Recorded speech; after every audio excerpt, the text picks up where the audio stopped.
This is the Wisconsin Live Desk. Good afternoon. I'm Derica Williams, and welcome to Wisconsin Live Desk. It is 12:30 right now. Thanks for tuning in. We have a lot going on today. We're going to be talking about the Holiday Folk Fair International. That's happening this weekend. Also this weekend, we are starting the gun deer hunt season. So we're going to talk to the DNR and some specialists about that. But in the meantime, before we get started, we'll do that in about 5 minutes or so. We do have a White House press briefing, so I wanted to quickly jump into that for a quick moment and take a listen and see where we're at. And also may have a special guest for you today, so just take a listen Trump here. The popular vote precisely because they have seen the brokenness of a top-down education system run by the federal government.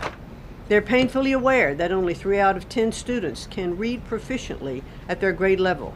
They know that college students are collectively $1.7 trillion in debt, and less than half of college graduates get a job that actually uses the degree which they studied so hard to get. They see more teachers than ever before leaving the profession due to burnout, over-regulation, and lack of autonomy in the classroom. Anti-Trump voices are stirring up fear that returning education to the states is a draconian action. When Americans hear that we are shutting down the department, but given no other details, 51% oppose it. But when those same Americans are informed of our plans to preserve important elements of our work in other federal agencies and to maintain the K-12 funding that is distributed to the states, that number flips to an even greater majority at 56%. They support returning education to the states and breaking up the bureaucracy. That's because the Department of Education is a pass-through entity. It doesn't educate a single student. The money it sends to states for education can be sent directly without waste. The Democrats' government shutdown proved that without a doubt, and I'll reiterate what you said, that the Department of Education was not necessary during the shutdown. Now, this is what I've seen already on my 50-state tour that I've embarked on. Educators are innovating in their schools. States are customizing their budgets and standards, and post-secondary institutions are planning for the economy of the future. But we're not leading them. They are informing us. That's why our final mission as a department is to fully empower states to carry the torch of our educational renaissance. Education is local. It should be overseen locally by those who best know local needs. We're not ending federal support for education. We are ending federal micromanagement and paving the way for education renewal through state reforms like school choice, the science of reading, and restoring the right priorities in higher education. President Trump promised to send education back to the states, and we're keeping that promise. America's next generation will look back on the work we've carried out, thankful for an education system that prioritizes students over bureaucracy. Thank you. Well, thank you very much, Madam Secretary, and we'll take some questions for the Secretary if you have them. Elizabeth, why don't you start? Thank you for joining us. You announced the partnership to move some functions of the Education Department to other agencies. Are you talking to members of Congress about codifying this so that it lasts beyond the administration? Yes, we started our conversation, and thanks very much for asking that, because there have been some reports that Congress is in the dark on this. That's clearly not true. We've been talking to, I've talked to dozens of members of Congress to explain to them exactly what we're doing, to bring them up to speed, and to say to them, look, when we have completed some of these transfers that are working incredibly well, then we will be looking to Congress to codify those, make them permanent. Brian. Thank you. Secretary McMahon, what is the update on the negotiations with Harvard? I know that. All right, before we get to that next question, I do want to toss to some of the interviews that we have today. So just in a couple of days, we have gun deer hunt season that starts this weekend.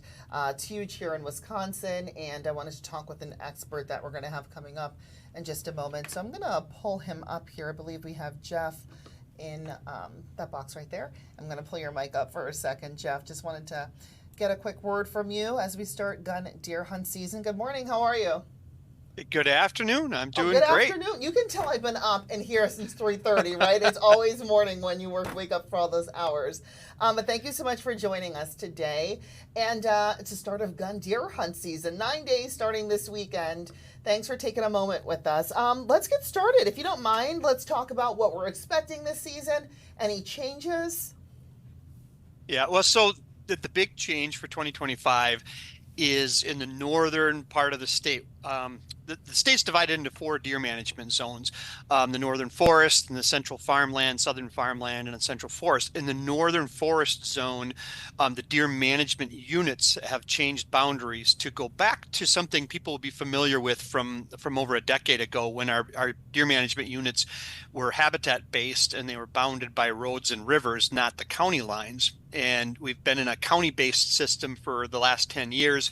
But up north, we went back to a habitat-based system, so the units have changed. So hunters that are heading up north just need to get familiar with those changes, because it's going to look a little different on the map this year. Got it. Okay. Also, I wanted to talk a little bit about safety. That's huge when you're thinking of, any type of hunting. But I want to talk about something. I saw something called TABK.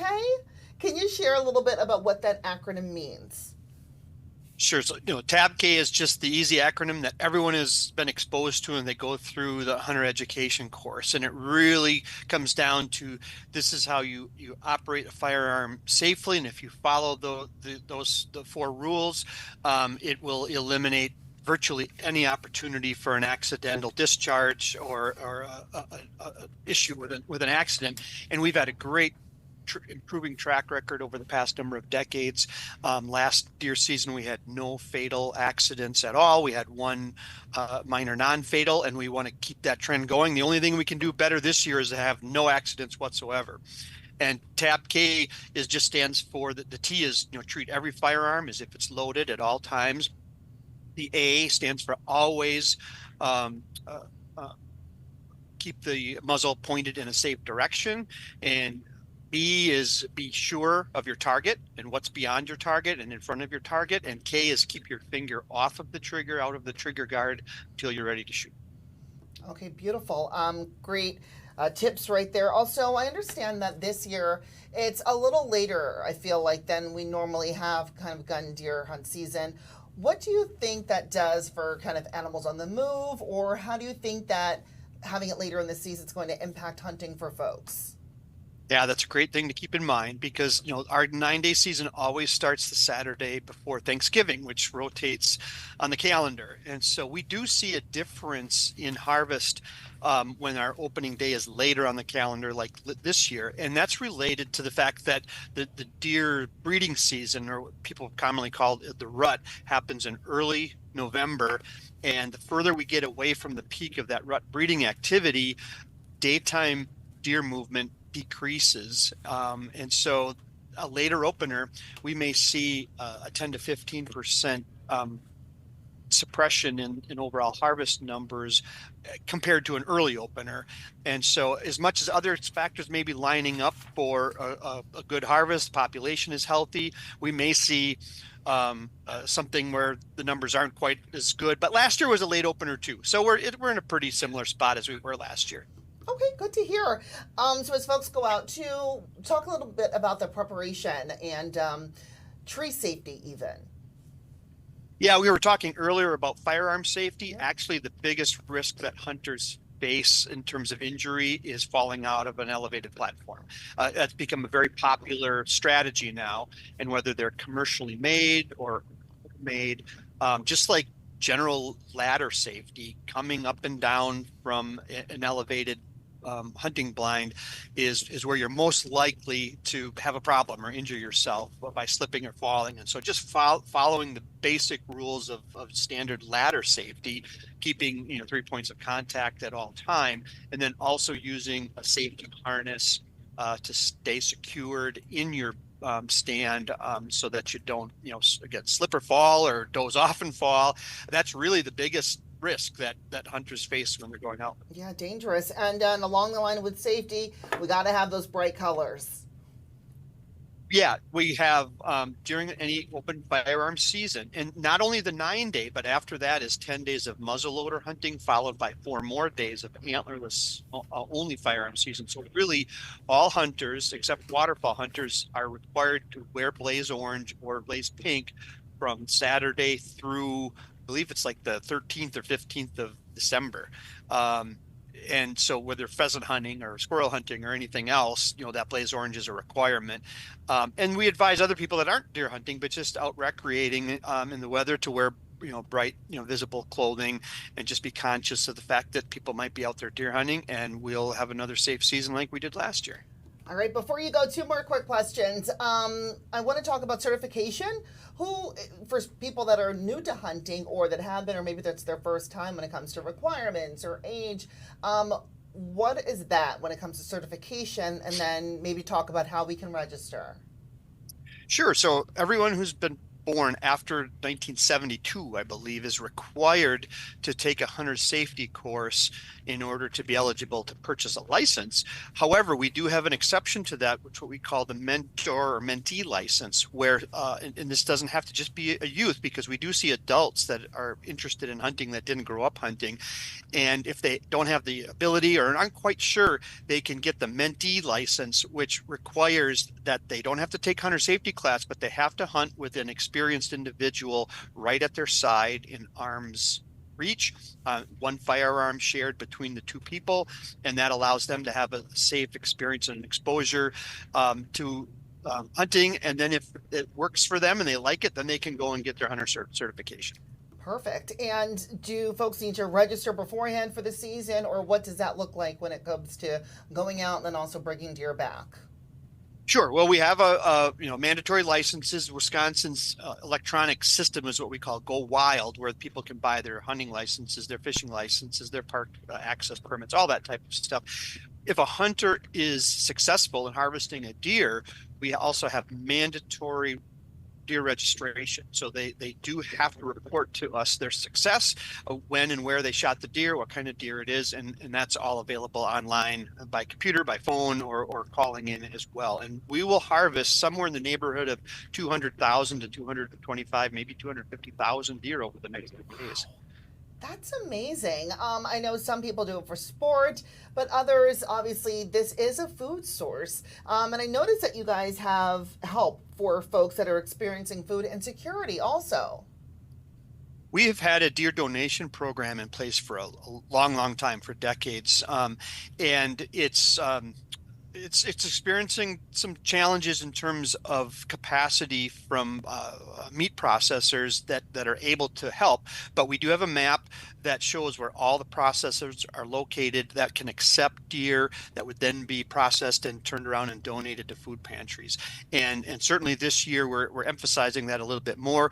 In the farmland portions of the state, there is a need to increase the deer harvest for deer population management, and we know of the need that the pantries are facing. So let's make it a win-win and show how deer hunters can be hunters for their community as well as themselves. I love that. Jeff, thank you so much. So informative with this interview, and we appreciate everything. Of course, for more information, just go to the DNR's website, everything from registration to firearm safety, the laws, and all the information that Jeff just spoke with us right now about. Thank you so much. Hey, thanks for the opportunity, and good luck to all the deer hunters. Thanks. I appreciate that. Good luck to them too.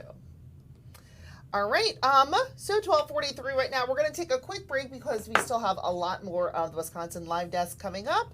So we will be right back.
This is the Wisconsin Live Desk.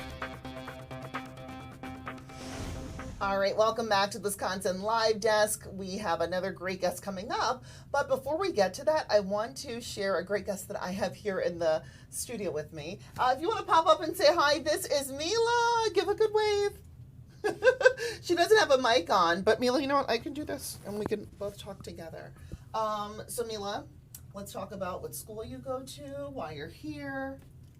I go to Lemire High School, and I'm doing a job shadow for career prep.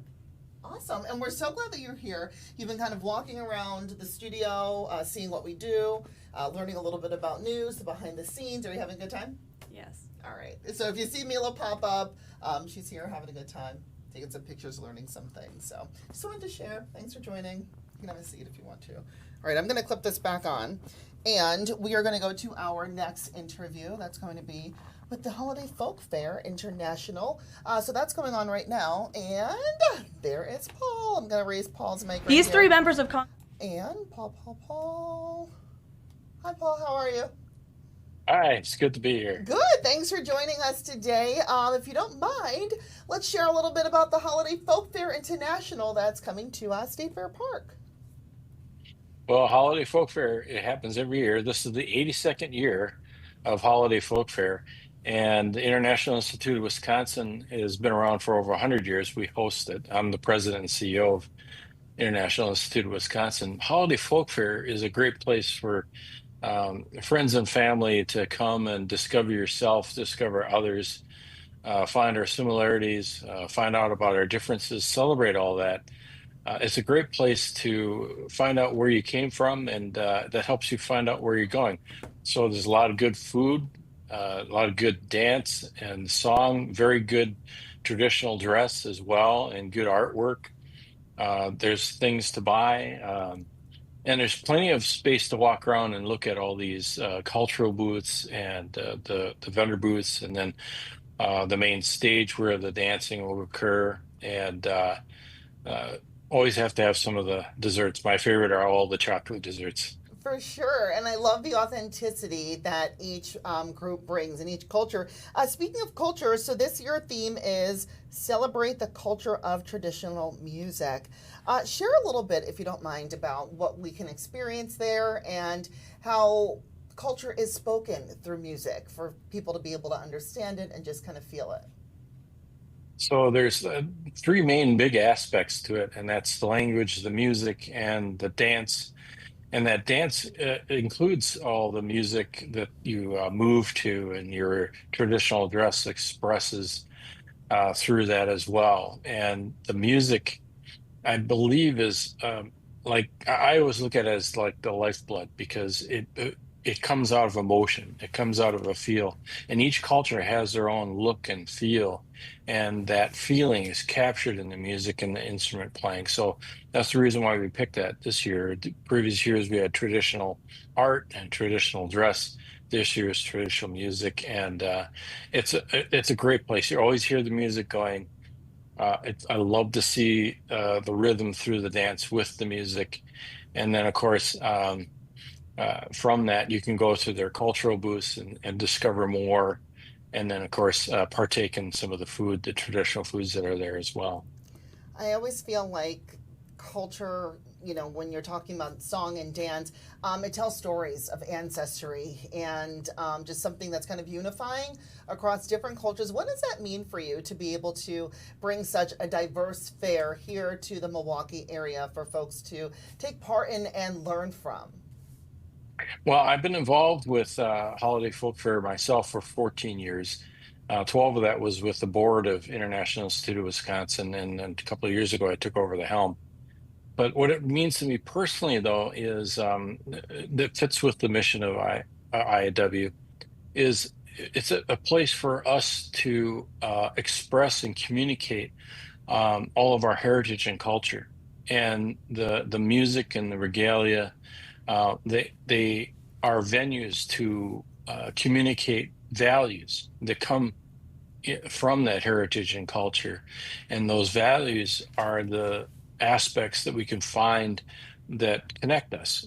We have similar values. We have similarities in our dress. similarities in our practices. It is absolutely wonderful because when we find out about each other, we find out that we're the same. We also find out that we have some differences, but together we're stronger, and we get to enjoy and celebrate each other. So I think that's one of the thing that really is great about the venue. And then for me personally, my mother, I'm from the Tlingit tribe, Southeast Alaska.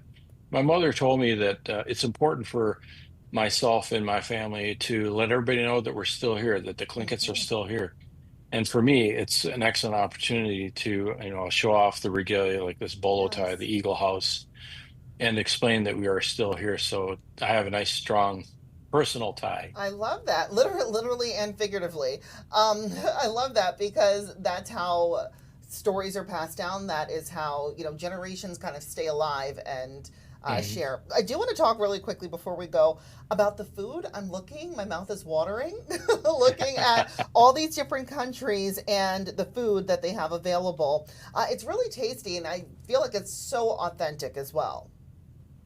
Oh, yes. The cultural booths are usually tied to the food booths, and they use that to also communicate what's important.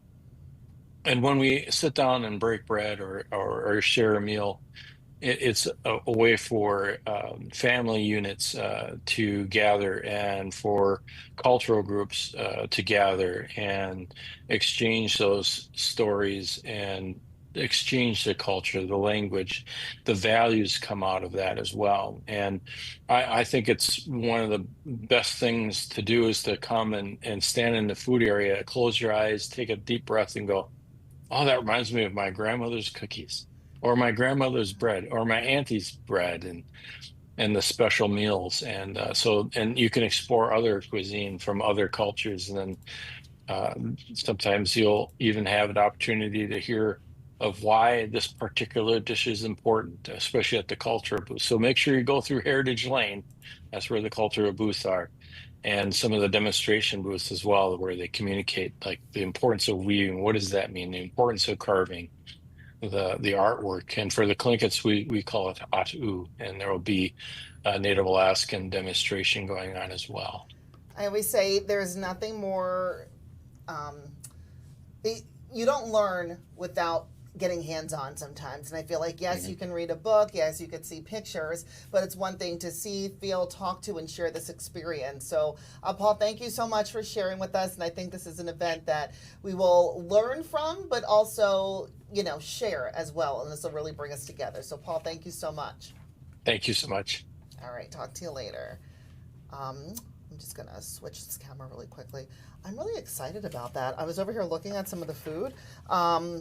There's going to be from Irish bangers and bun at the Indian booth. There's going to be masala. There's going to be chicken lo mein, Burmese fried chicken, chicken tandoori, that's Afghani. So many different things, guys, to take advantage of. And if you did want to go, just some details coming up. It's going to start so Friday tomorrow the 21st running through Sunday the 23rd. It's going to be at the Exposition Center at Wisconsin State Fair Park. There's different things. There is education, there is a chess tournament, there's things for seniors, so lots to do in addition to this holiday folk fair international. So lots of fun things for the children too. There's a program from 11:15 to 12:45 for them, so check that out and you don't want to miss that.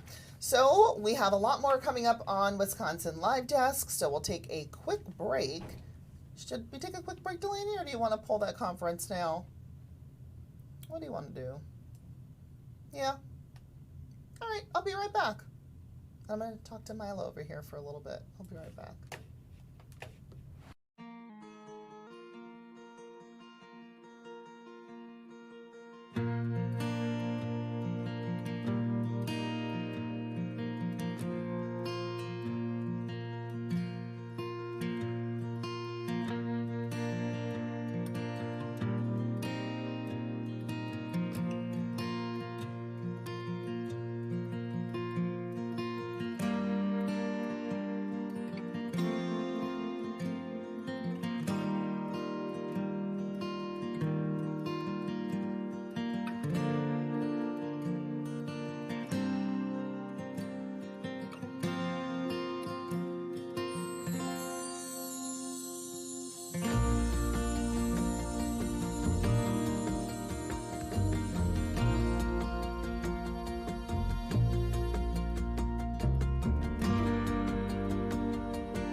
This is the Wisconsin Live Desk.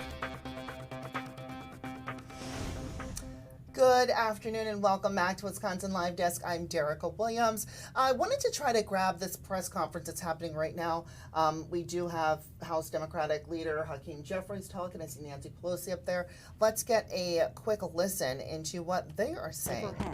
In terms of their health, their education, the clean, safe environment in which they can thrive, including safety from gun violence, I would add, the job, economic security of their families, and a future that is fair and just in terms of yes, the planet, the air they breathe, but also the economic situation they're in. And he is giving them as a gift a $600 billion increase in the national debt for them to pay off as he takes away health care from them, takes down the Department of Education and the rest of it. And that to this very point, the air they breathe, the water they drink, he doesn't care. Thank you. Well, any and all of you, given that the renewable liquid fuel incentives in IRA, it's one of the few clean fuel, climate-related provisions to survive the current administration and Republican majority. Could you address how you view the role of liquid biofuels in reducing emissions, and do you support ethanol, E15 legislation that farm state legislators are trying to push through? Well, let me generally comment on the assault on the Inflation Reduction Act and the clean energy economy.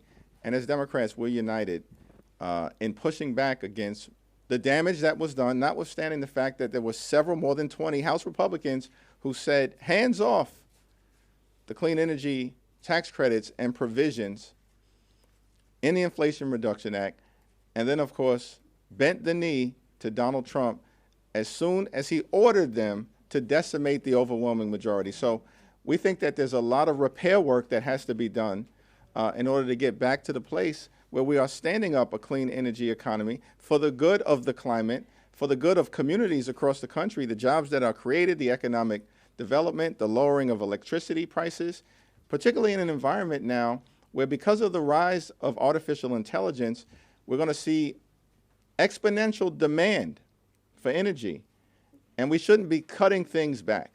So in terms of ethanol and that particular dynamic, it's in the mix of things, right? Important to remain a part of the picture related to the future, but I'm really concerned about the damage that was done to renewables, to wind, to solar, and to the opportunity that really was groundbreaking coming out of the Inflation Reduction Act. As the ranking member on Environment Public Works, I've told Republicans that it's something I'm certainly willing to consider, but waiting for their first offer. Should we do one more, and then the speaker and the leader have to go? Speaking of climate and the administration, tomorrow the administration has announced it's going to issue new regulations, pretty much gutting the Endangered Species Act. One of them says that you will not be able to consider matters such as climate change in listing species as endangered. I wonder, what's your reaction to that? Are you going to oppose that? Of course, this is all in keeping with their, well, let me say, use the president's language. He said this whole climate issue is the biggest con job in American history, always projecting his own vulnerability onto others. President Trump is the biggest con job in American history. And so what they're doing, again, this is God's creation. Everything in nature is connected. You can't just say we're going to do this or that and connect it from everything else in nature. But it's just as that's how they treat people. We don't want to have any differentiation with people either. That's why you have to have truth.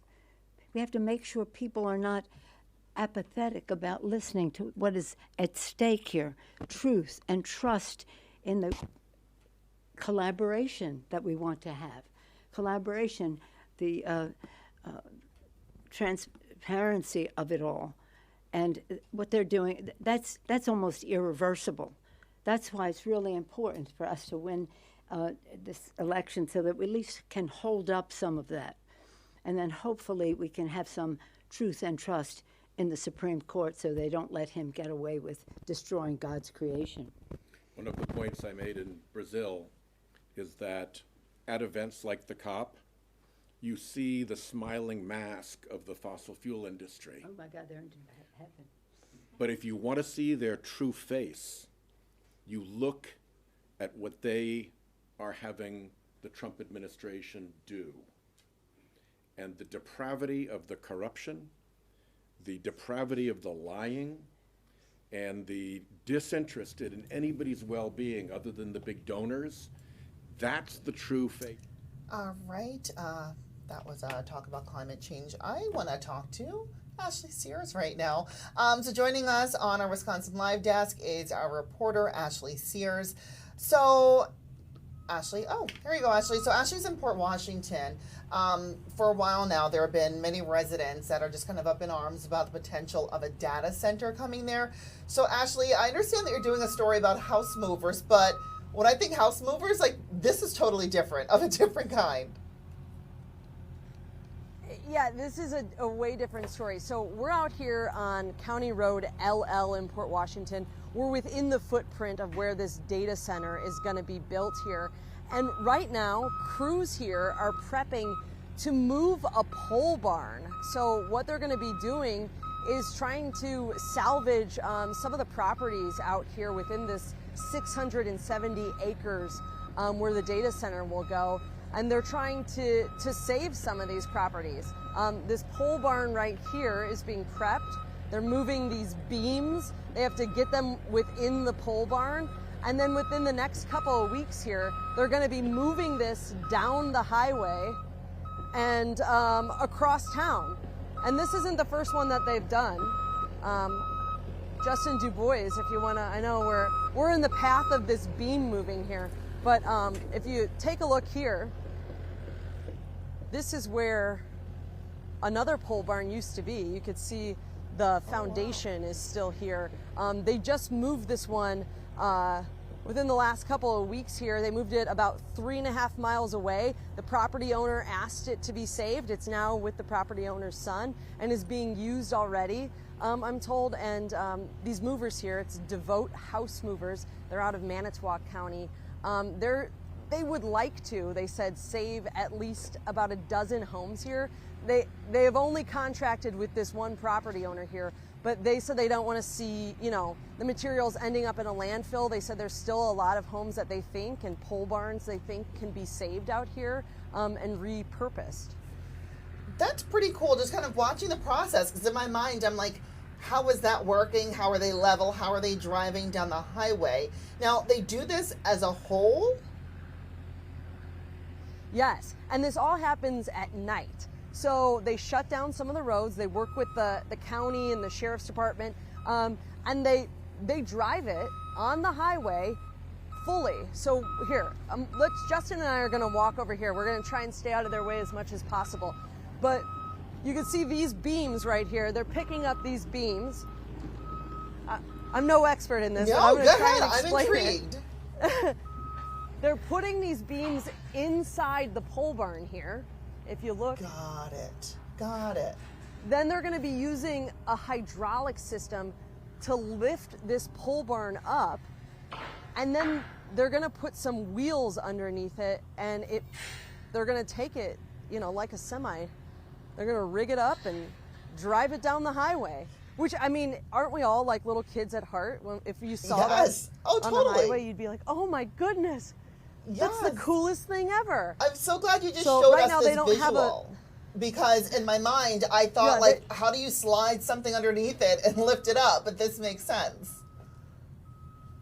Yeah, they don't have a place to put this one quite yet, but they don't think that there'll be a problem in finding a new home for this pole barn here. But yeah, they're just going to lift this baby up and move it across town. All right. So Ashley, I know I'm not going to keep you too long, but I know you just started, speaking with them. So we may not have all this information, but they could do this to a house. And then if they do, like all the content still inside? Is the house empty? Do they stick it through the windows? Is it like the same mechanism for a home?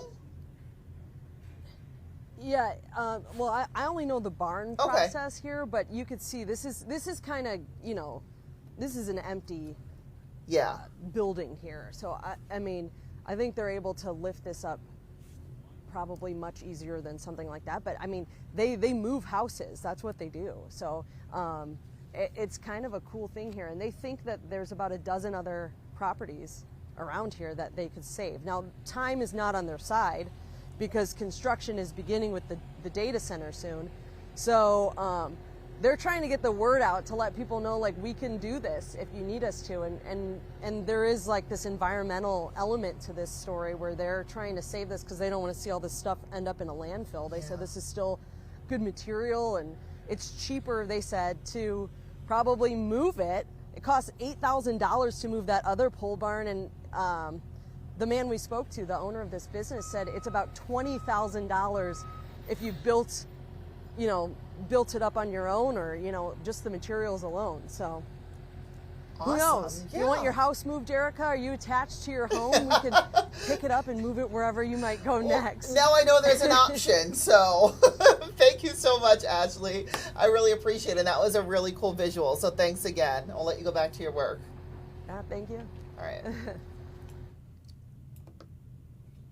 Who would have thought, right? That, I mean, I know you could do it, but I just didn't think it was like that easy. All right, we're going to take a quick break. And because actually, you know what? I remember down the street from here, when I first moved here, there was like a mobile gas station. And it actually moved and has become like the American Legion. And it moved maybe like, I don't know, 400, 500 feet, but I was just like mind blown the fact that they picked up this whole building and moved it and repurposed it. But once again, a good environmental factor with that. So we are going to take another quick break. Lots more of Wisconsin Live Desk coming up. We'll be right back. That was cool.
This is the Wisconsin Live Desk.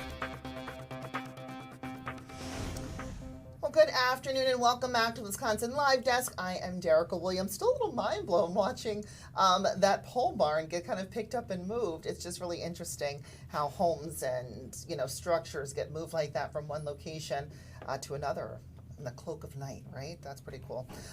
So I do want to go over to this right here. This is a meeting that's happening right now. The House Foreign Affairs Committee hearing that's happening. Let's take a quick listen in. Victims, but it's important for us to put a face to these numbers. The violence has gone on for so long in Nigeria. So Nigeria needs to take the lead, work in partnership with allies such as the US, and there is a moment here, there is an opportunity here for folks to come to the table to really find a sustainable solution to this problem. Thank you. I yield back. Mr. Moore. Thank you, Mr. Chairman. Thank you very much. And Ms. Shea, appreciate you highlighting the issue of the disarmament of Fulani militants. I think that certainly would be one of these solutions. Obviously, there's not a singular one. It's a multifaceted problem that's going on here in different regions of the country, and there's a lot of complexities to it. But as we've heard, I think, a couple times here, and I do agree with, there is an opportunity here for the Nigerian government to strengthen, deepen, and broaden their relationship with the United States if they will do that in coordination and cooperation with the United States government. When I met with the delegation, as Mr. Smith met with them as well, that was one of the messages that I gave to them, is that there is an opportunity here, but you're going to have to take that opportunity. And I am very hopeful that they will do that, because myself and Chairman Smith and President Trump, we've had enough of this. This cannot continue to go on in the manner that it has, and it now has the president's attention. And I do agree that, you know, you get all this kind of information flying around out here that many times is not helpful. I recently saw the foreign minister was in some interview, I think it was Piers Morgan, and it was the same thing when they came here and some of us spoke to them, just disputing these numbers, right? I think the foreign minister said in the last 5 years, there's only 177 Christians have been killed. I don't think there's anybody that believes that, right? And I don't think that it's necessarily constructive on their part to try to downplay what's happening here. But Ms. Shea, I'd ask you, how do you think about the differences, though, in between some of these statistics that have been reported? Obviously, have non-governmental organizations that, it seems to me, have robust on-the-ground informational networks, and those offered by the Nigerian government. How do we have such a huge disparity in the numbers in between what we're saying, or what some of these groups on the ground are saying, and then the foreign minister saying there's 177 Christians killed in the entire country of Nigeria over the last 5 years? That which is just hard to believe. It seems that number was achieved likely in just the last couple months. But please. Yes, you're right. It's huge disparity, and assuming it's not just propaganda, one of the reasons why there is a range of numbers for any particular event is that precisely because the government doesn't do any police work. So there's no one that comes in to prevent it, or to, during its occurrence, to stop it, or in the immediate aftermath. So the witnesses have fled for their lives. There's chaos. There's destruction everywhere. The evidence has been tampered with or been deteriorated by the time people come along. It's very hard for the local pastors and priests, who are the ones there taking the body counts, helping the survivors. It's very difficult for them to do that job and at the same time do documentation. They do it as best as they can, but the numbers are far larger than that foreign minister is saying. I also want to say that I think that President Trump's designation of CPC has been extremely important. He has gotten the attention of the government of Nigeria. We've heard that there's a high-level delegation in Washington today discussing this with the United States. I met with them yesterday. Yeah, so I think that this has been a very beneficial exercise thus far. We'll see how it plays out. Yeah, I think you're right on that. And we've heard several people mention early warning systems, and I do agree with that. I think that those can be helpful. But I do want to highlight a case that just happened recently in the Plateau State. We had a pastor there who had warned the Nigerian government and said, we are under imminent threat. We are going to face an attack if you all don't send some forces here in the next 24 hours. We need help. Please come here and help us. The Nigerian government not only ignored it, they literally put out a press release about it, calling it fake news and hyperbole and being overblown. Well, 13 people lost their lives the next day. 13 people murdered. Christians murdered. I don't know how much an early warning system is going to work if people aren't listening to warnings that are literally over the phone. I'm not sure. So I'd say to the Nigerian government, you're going to have to, and we keep using the term, prioritize this because it's certainly a priority for President Trump, and I think many of us on this panel here today on this dais. But I just wanted to highlight that because that is the type of behavior that has to change, because, and to your point of people not trusting the government, how can you trust a government that doesn't even show up when you ask them to? How are you supposed to trust your life with something like that? You can't.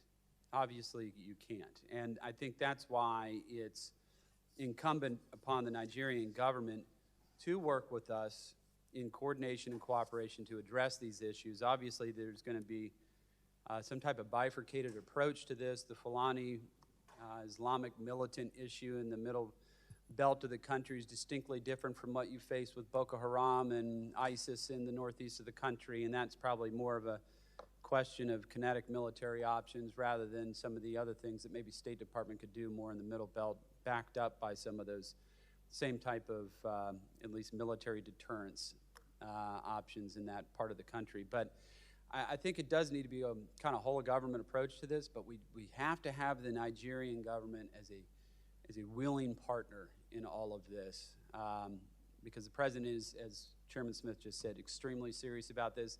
I'm extremely serious about this. I stay up at night. It's hard to sleep sometimes thinking about this, and I pray about it every single night, just thinking about, my own brothers and sisters in Christ in that country just getting murdered for the profession of their faith, our Lord and Savior, Jesus Christ. So it is absolutely heartbreaking. But I do want to thank the chairman again for convening this hearing, as he has over the many years and been working to advocate for the people of Nigeria. Thank you, Mr. Chairman. Yield back. Very much, Mr. Moore, and thank you for your leadership. Mr. Jackson.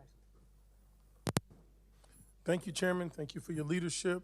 To Mr. Onugbu, what do you see as the primary drivers of religious freedom violations in Nigeria?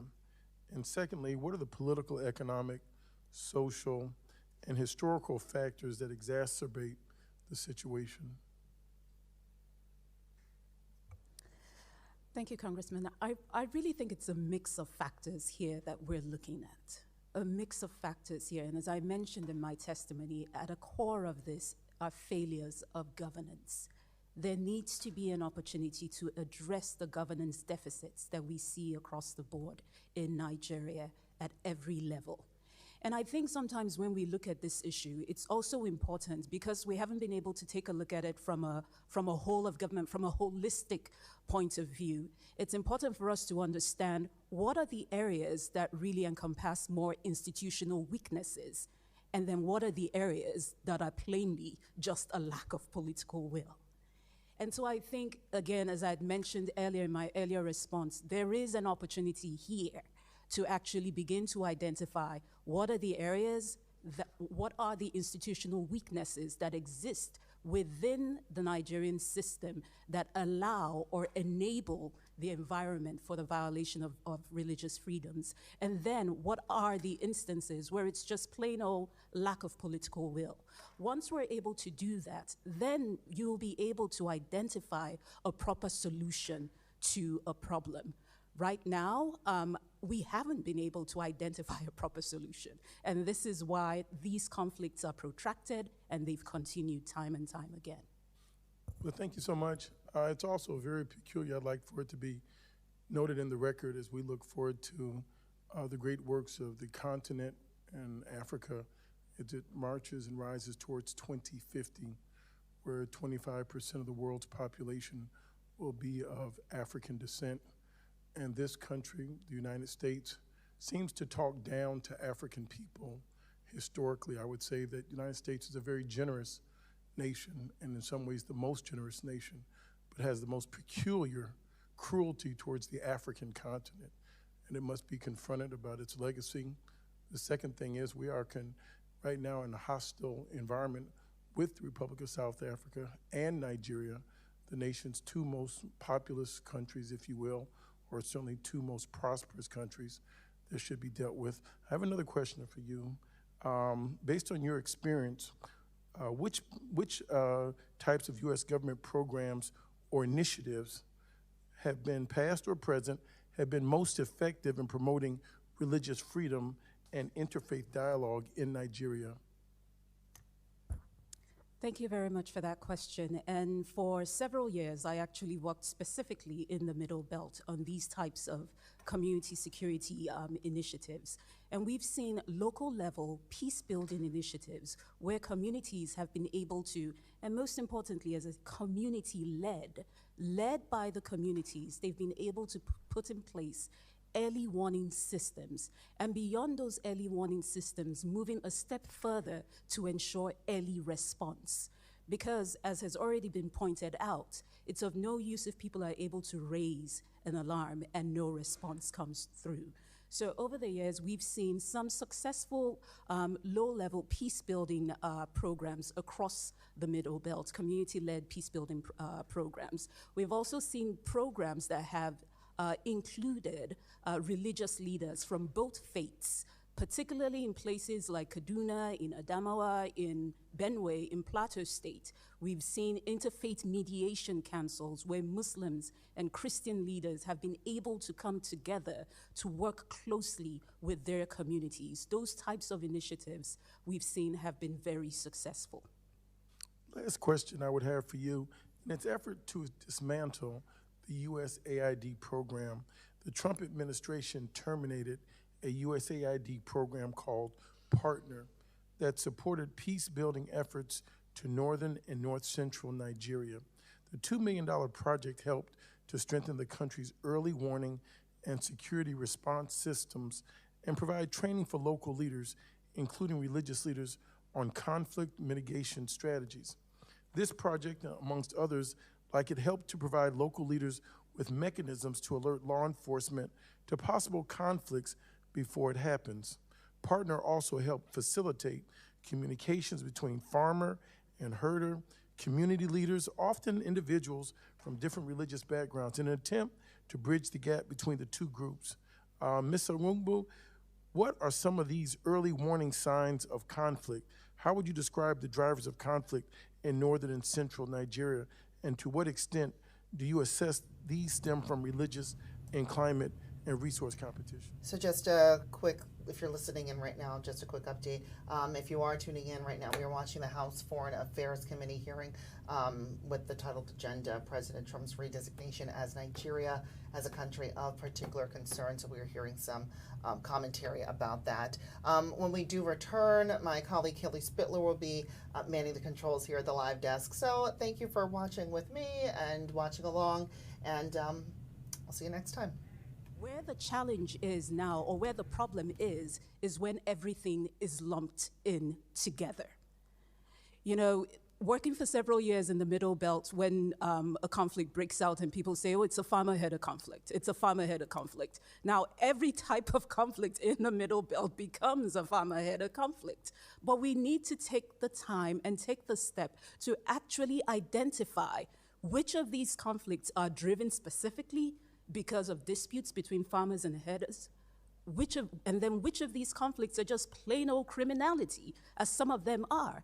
And then which of those conflicts are actually driven because people might be targeted because of their faith?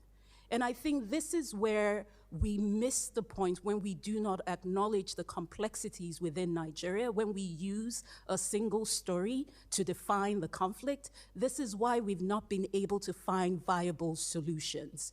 If we go back, and I believe Ms. Shen, in the previous panel, we spoke about the Chibok girls. This was an incident that happened in 2014.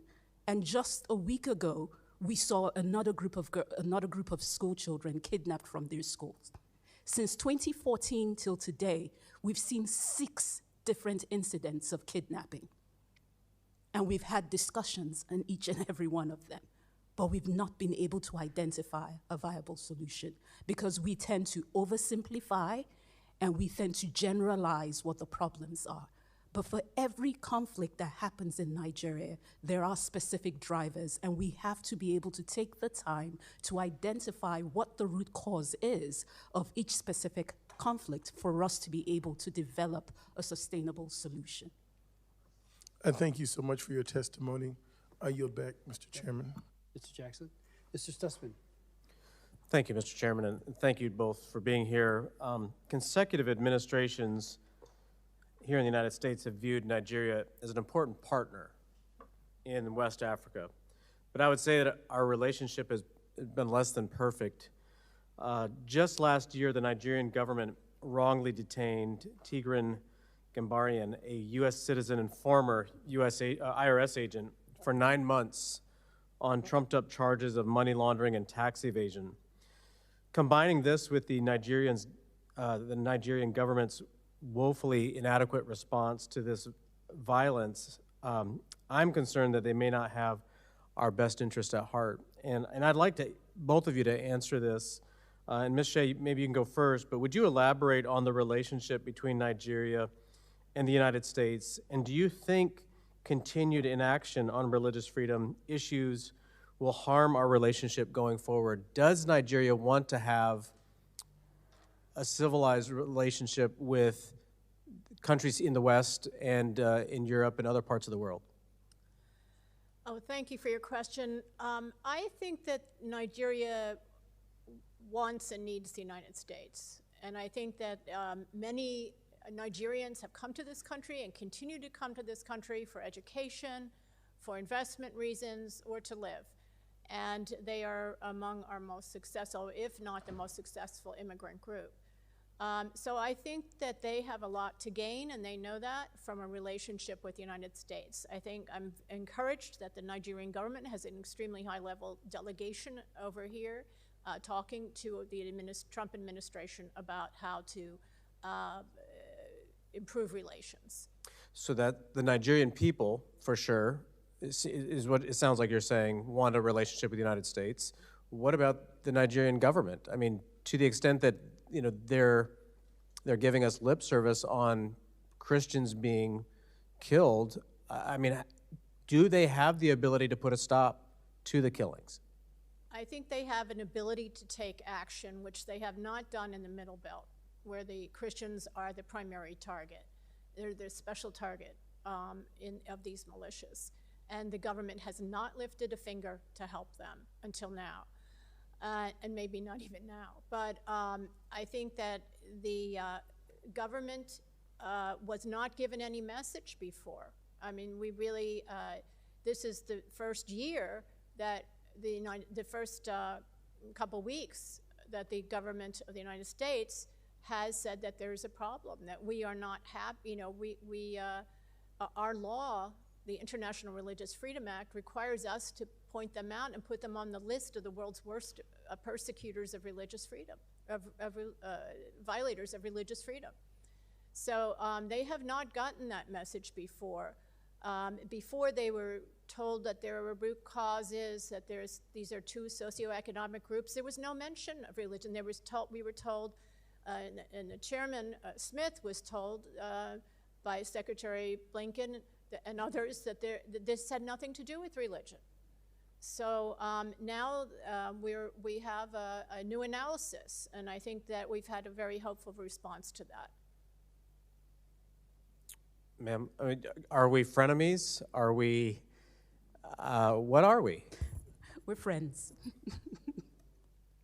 And I'm sorry, I actually missed your original question, if you could repeat. Yeah, I'm just asking, could you elaborate on the relationship between Nigeria and the United States? And do you think that continued inaction on religious freedom issues will harm our relationship going forward? Does Nigeria, are they hearing the messages that are coming from our president, from the United States, about the concern of genocide?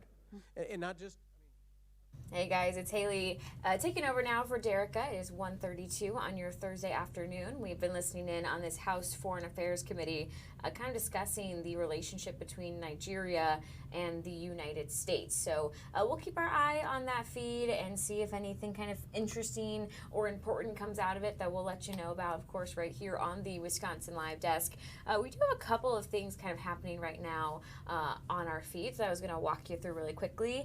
We're keeping our eye on this camera. This is outside the White House. It's kind of their stakeout camera. So sometimes different leaders and lawmakers will come out and talk to members of the media, take questions and answers.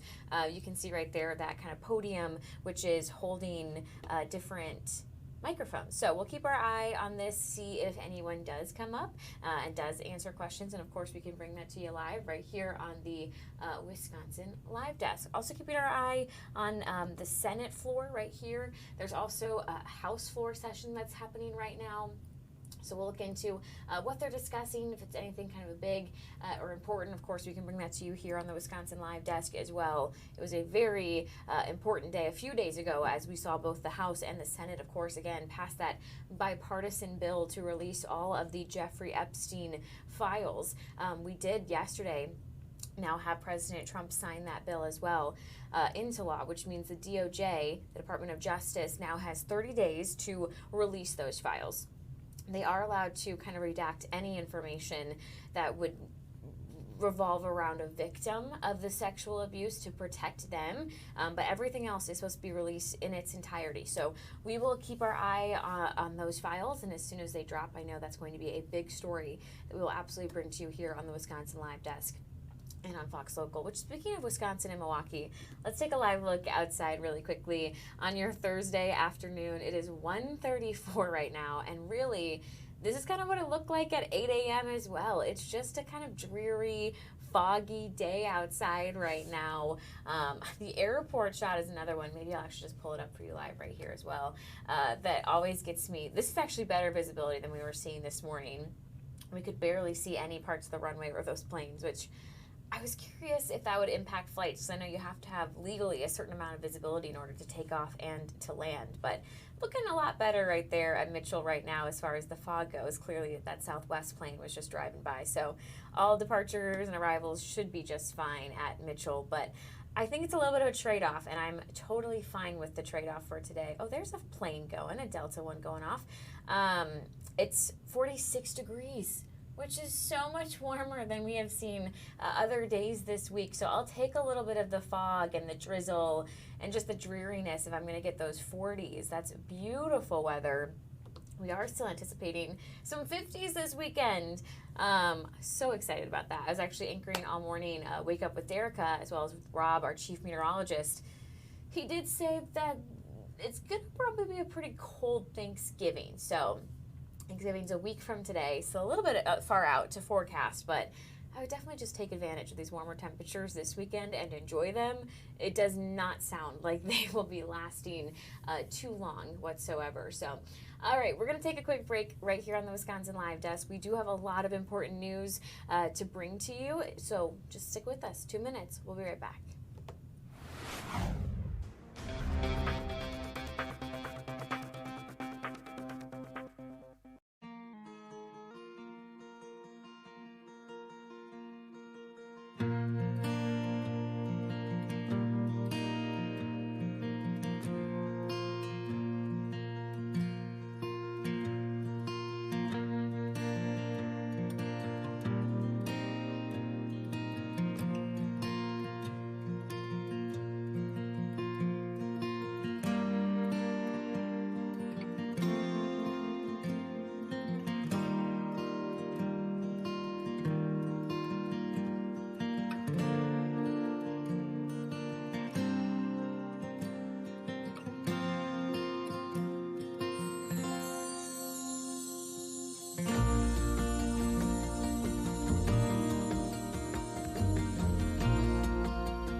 Wisconsin Live Desk.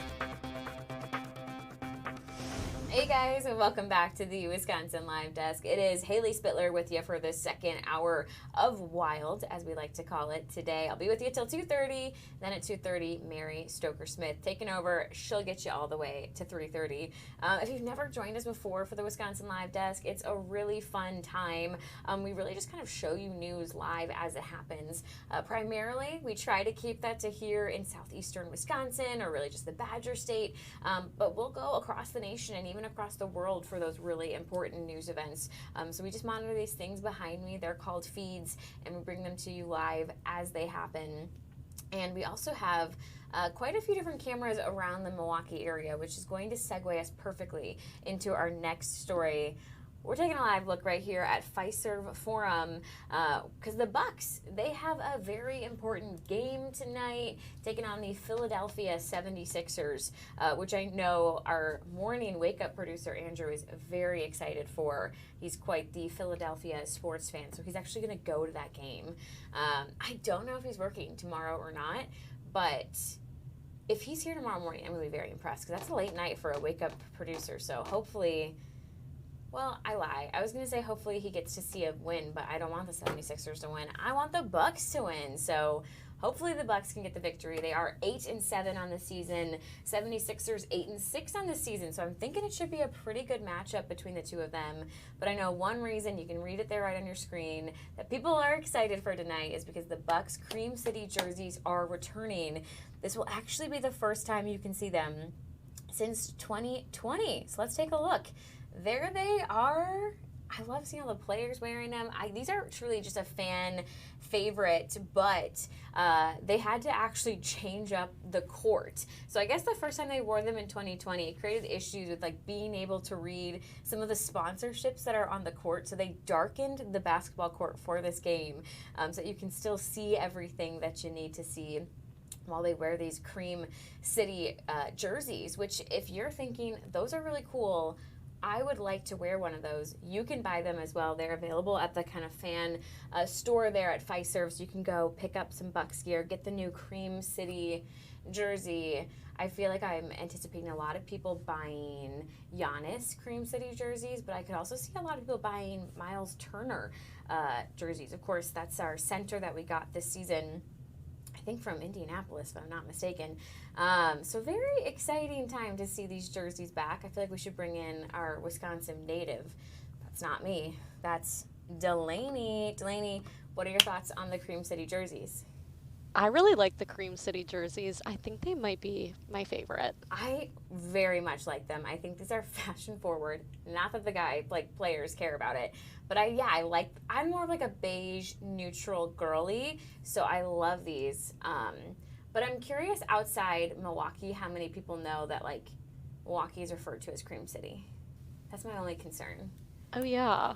Obviously here it works perfectly, and if you're going to the game it works perfectly, but I would like to poll my friends who don't live here and see if they would know that, because that's my only fear if I bought this, is would people get it? I also feel like you have to already have a Bucks jersey. Like you should probably get a Bucks jersey first, and then if you're buying a secondary jersey, that's when you go for like the Cream City one. Maybe, but you could always just get the Cream City.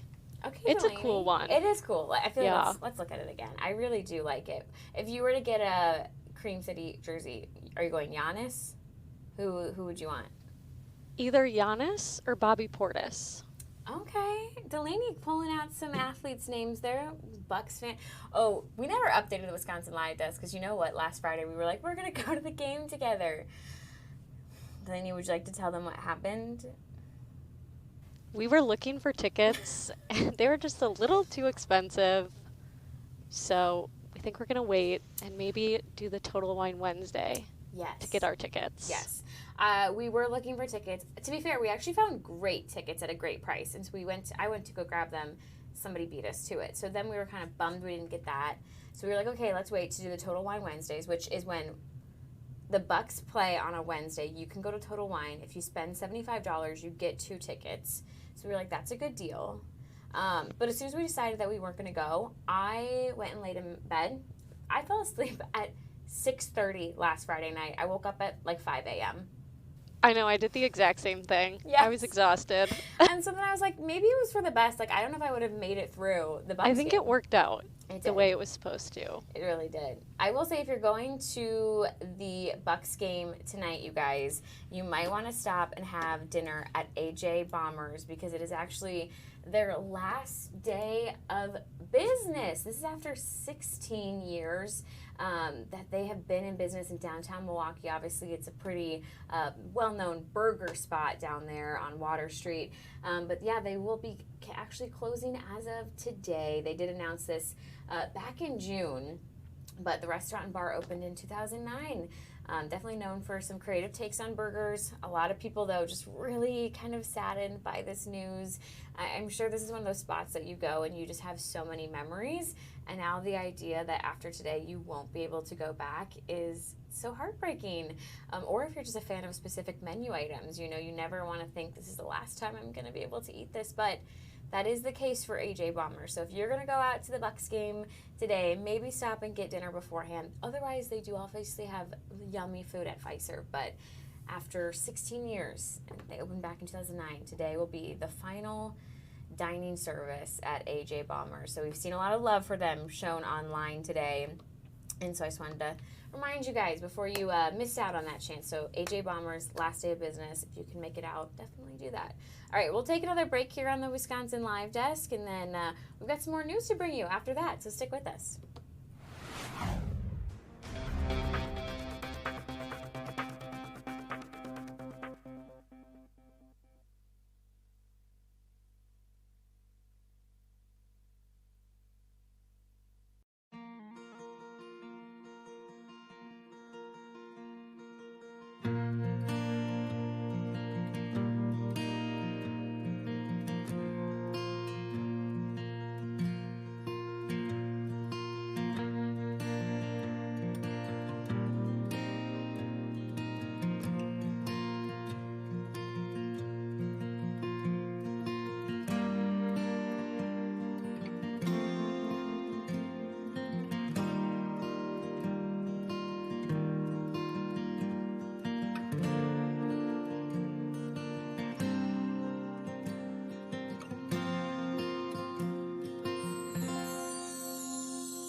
This is the Wisconsin Live Desk.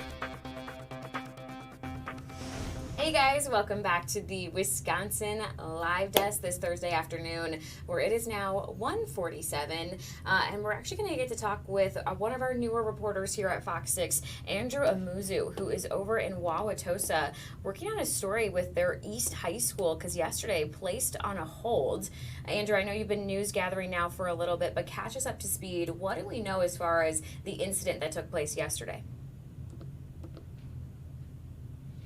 Yeah, Haley, I mean, there's a lot of different things that went on yesterday that led to this school, Wauwatosa East High School, to be on hold for about 20 minutes. Now, they say a student health concern and a student altercation led to that hold.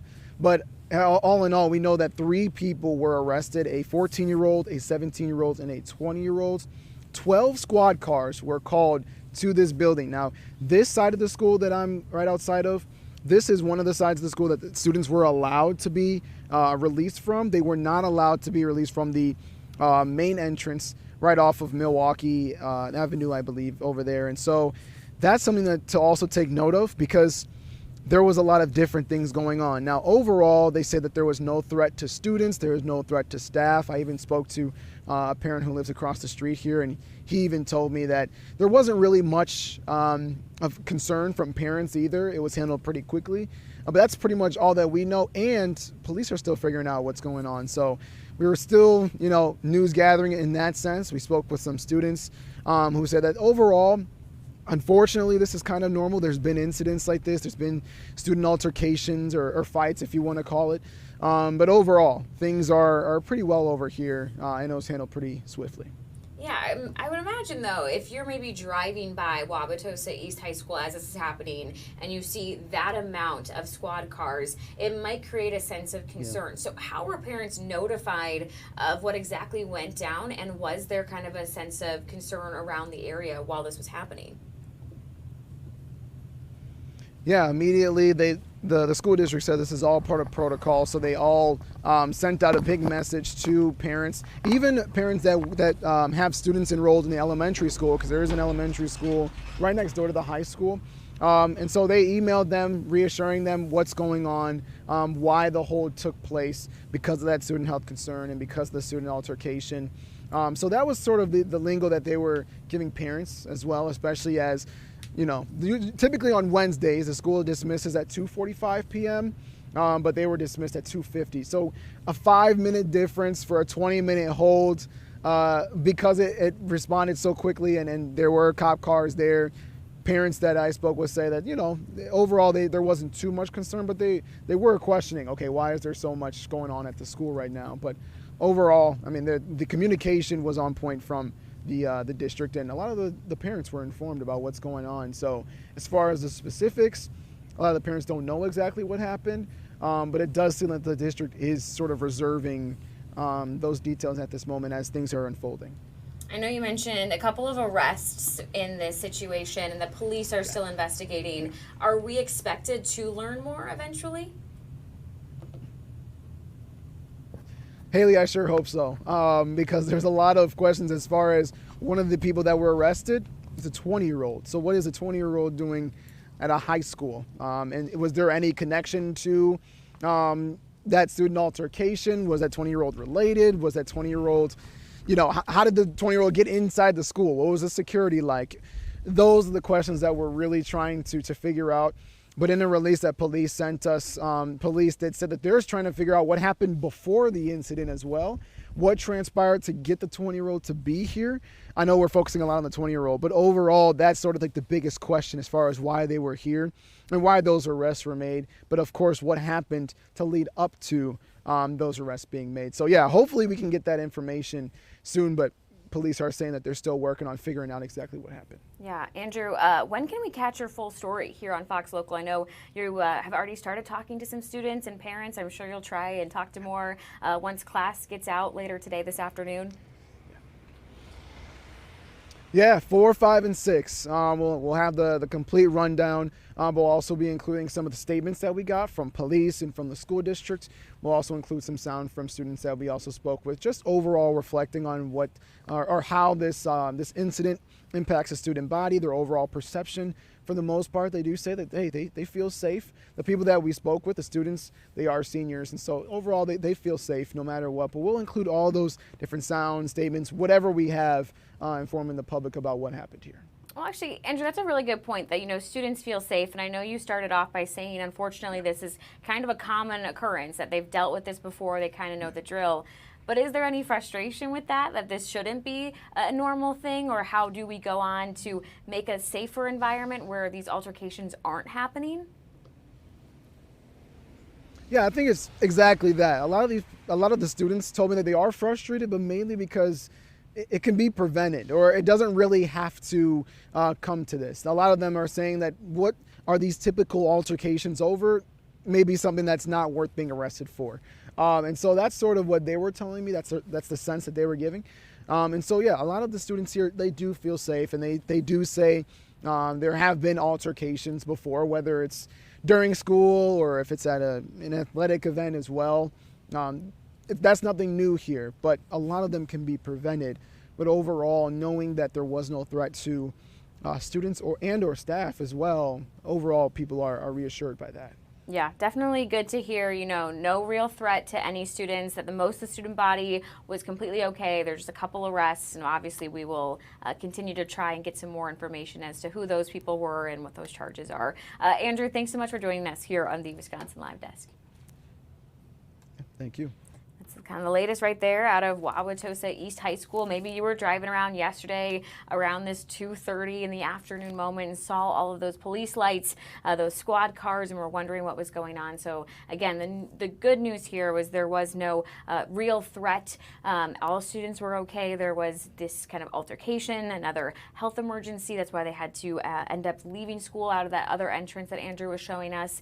We do know there were 3 arrests in that altercation, but again, continuing to try and get more information as police continue their investigation. So I'm glad that Andrew could provide us those latest updates as he continues to talk to different students and parents and just community members around Wauwatosa East High School. All right, we're going to take just another quick break here on the Wisconsin Live Desk as we get some more news ready for you. I think we'll talk Green Bay Packers as we get ready for the Vikings. Also going to talk some Christmas lights. Maybe we'll do question of the day. See, we've got lots in store here on the Wisconsin Live Desk, so stick with us. We'll be right back.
This is the Wisconsin Live Desk. Hey you guys, welcome back to the Wisconsin Live Desk. I know what you're thinking. Haley, you sound so much better than you did a few minutes ago. We figured out our audio issue. It's actually a fun story. Derek and I were wearing the wrong mic. So if you just watched the last hour and a half, please know that we were wearing the wrong mic, but it's fixed now. That's what happens when you've been up for a little bit, but now it sounds so much better. Even in my ear, I can hear that it sounds better. So don't worry, Kale, we're good to go. And we're excited to actually bring in Delaney for question of the day. You know, normally, Delaney, we like to pick kind of the national day, but we both agreed together there wasn't a super great one. So I pulled out the calendar and I went Thanksgiving 1 week from today. So what is your favorite kind of Thanksgiving side? Or just item? It can be anything. What's your favorite part of the Thanksgiving feast? There we go. I think my favorite side is mashed potatoes. Yes, that's a good one. I think I'm gonna go Can I name 3? Yeah, go for it. What if you said no? Like, what if you were like, no, you have to pick one? I would go mashed potatoes. I would go stuffing. And I'm also really glad that I'm back in the Midwest, because in the South they call that dressing, and you cannot call it stuffing. Oh, that's interesting. It's slightly different because it would technically, stuffing is what you would put in the turkey, and then that's why it's called stuffing. A lot of us don't make it that way anymore, but dressing is never put inside the turkey. It's more cornbready based. But anyway, I learned very quickly, like, do not call it stuffing. So I'm glad I can call it stuffing again. And then my grandma always makes this Jell-O that uses like a cinnamony kind of candy in it. It's just so good. It's like a red hot Jell-O. Oh, that sounds good. Yeah, so I actually have learned how to make that myself, which I'm really proud of. So I'm going to go with those 3 as my favorite. I have maybe said it on Wisconsin Live Desk. I've certainly said it on Wake Up. I don't really like turkey. Like, I don't really enjoy that part of the feast, so I'm just all about the sides. Like, my plate is exclusively filled with the sides. I agree with you. Right? I'm more about the sides, and then if my mom or one of my aunts makes a ham, Yes. I'll eat ham. Yes. But otherwise, I don't like turkey either. I don't like turkey. Carrie totally disagrees with us, our digital manager. He thinks it's crazy. Like, he doesn't like ham. Like, or he at least thought like turkey was so much better than ham. Derica is hosting Thanksgiving for her, family. She is the hostess with the mostest. She makes a turkey and a ham.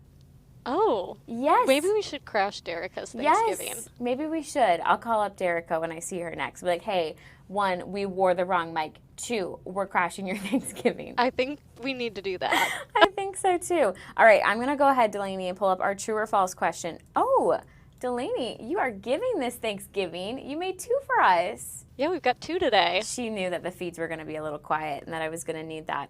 Okay, true or false? A Charlie Brown Thanksgiving first aired in 1989. Okay, so I didn't even know there was a Charlie Brown Thanksgiving until about a week ago when I read a story about it during Wake Up. I know it's not as popular as the Charlie Brown Christmas. 1989. I feel like that could maybe be the Christmas. How many years is that, Delaney? That's math. Almost 20. 30. Math is hard. 30. Oh, goodness. Okay, true. This one is false. No. It aired in 1973. Oh, it's way older. Yeah, it's much older. Oh, okay. That is not what I was expecting there. I feel like I feel mad at myself. I feel like I should have gotten that one. It's okay. Thank you. You know what? As my punishment, I'll watch for the very first time for me a Charlie Brown Thanksgiving. You've never watched it? No, I didn't know this was a thing. Neither did Donovan. We were reading a story during Wake Up because Apple TV now owns the rights, and so they stream it for free. So even if you're not a subscriber, for like a certain weekend, you can watch the Thanksgiving one, and then a certain weekend you can do the Christmas one. And I was like, I never heard of that. Obviously, like Christmas, we all know like the tree, and yeah. You'll have to watch it. I will. I have Thanksgiving off, so I have time. I will watch it. All right, let's get our next true or false question up here. The first Thanksgiving was in 1621. Delaney taking us to history class today. Okay.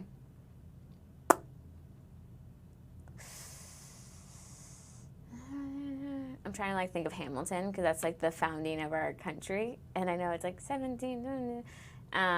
But the first Thanksgiving would be when the Pilgrims were here, so it's got to be before Hamilton. Let's go true. This one is true. It was in 1621 in Massachusetts. Yes. Do we know anything else about the first Thanksgiving? Like, was it a food-based holiday back then? Was it just a day? Like, did we change it over the years? I wish you guys could see Delaney. Like, no, Haley. It was a harvest celebration, but it's probably changed a little bit over the years. Harvest still means somewhat food-based, so I'm glad. Sometimes I feel like we really lose the plot a little bit with these things, and I'm glad to hear that this was always about food. I am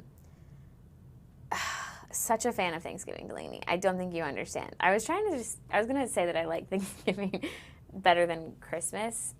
I don't think that's true. That's why I was thinking about that for a second. But I do really like Thanksgiving. You? I do like it. But I don't think, I think Christmas still tops. Right. Here's my other question, and then we'll move on from question of the day. What time do you eat your Thanksgiving meal? It depends. Okay. Lately it's been between like 3 and 4. Okay. But it just kind of depends. What about you? So I grew up that Thanksgiving was lunch, because I know some people wait and have it for dinner, which was like a foreign concept to me. But like I grew up, Thanksgiving is your lunch, and then you have time to, you know, watch some football. By then you maybe want a little leftover.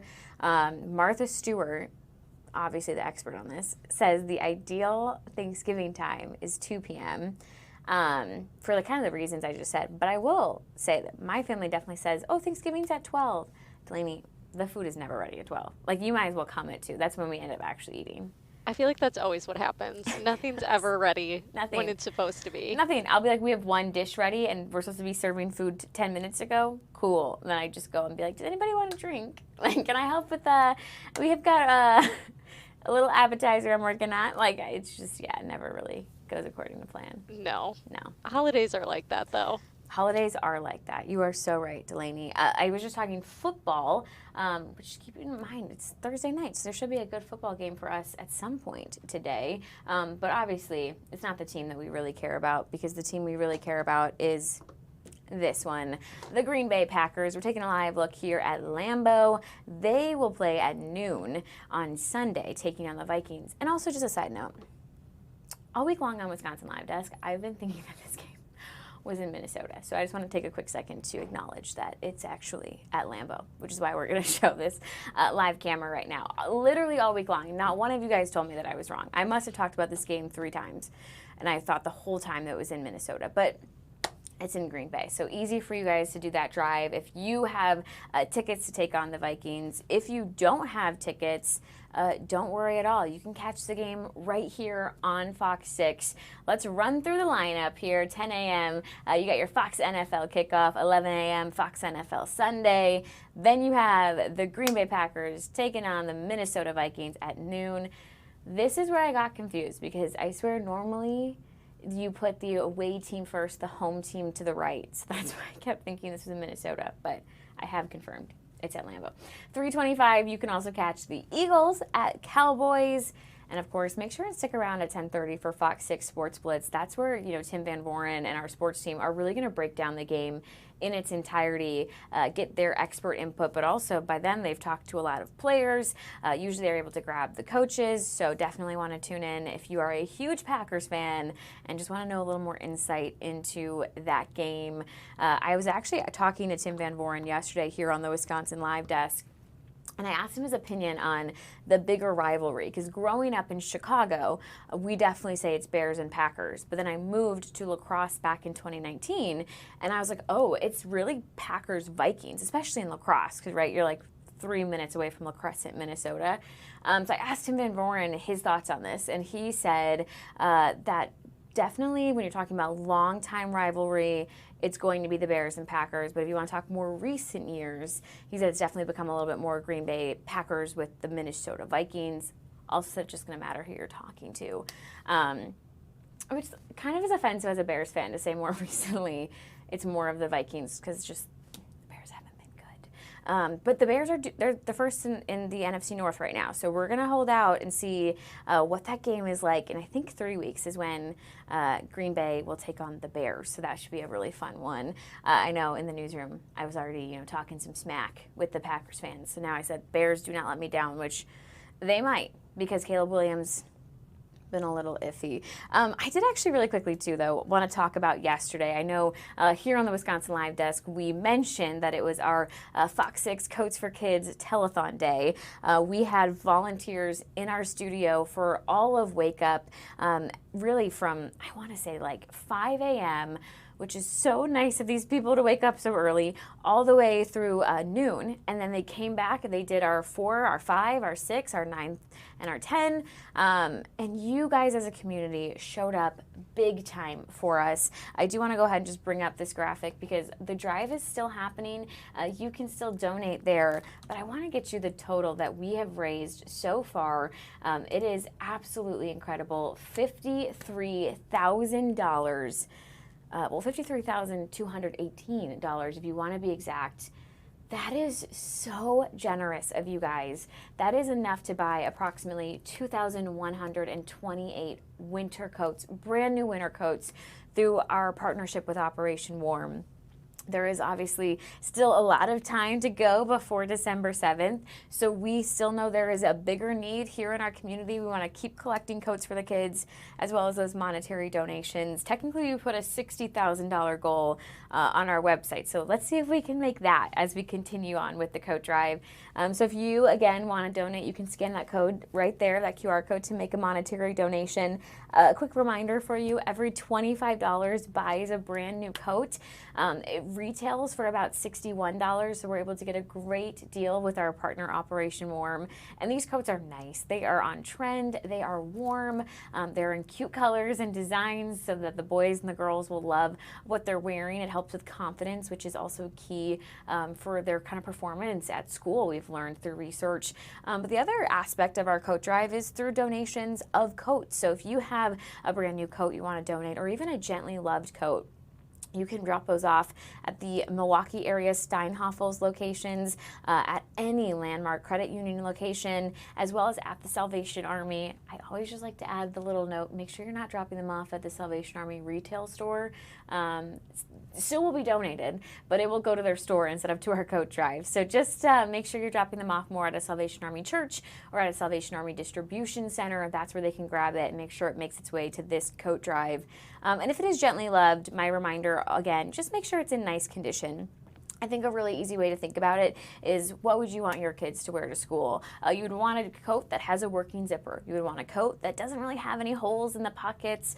You wouldn't want one with a tear or a stain. You would want it to look nice. So if you have coats like that, please, we're so excited to take them, to get them out into our community. We will also take brand new scarves, winter hats, and gloves, because it's a Wisconsin winter. You need all of the accessories, all of the gear to bundle up and to stay warm. So thank you already for showing up in such a generous way. I mean, $53,000 is incredible. I loved getting to kind of interview different people with the Salvation Army and Operation Warm yesterday, and to be near all of those volunteers. There was a moment where we started off our interview and none of them were on the phone.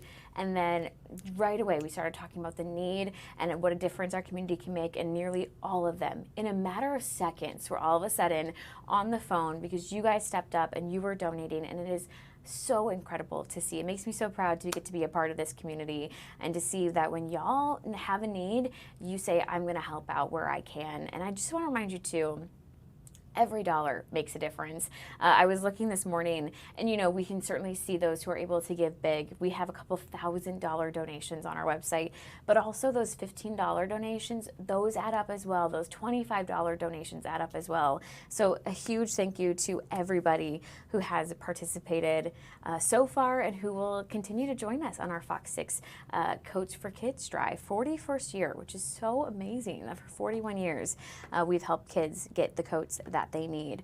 Speaking of coats, makes me think of winter. I wanted to draw your attention to the Milwaukee Holiday Lights Festival, because guess what?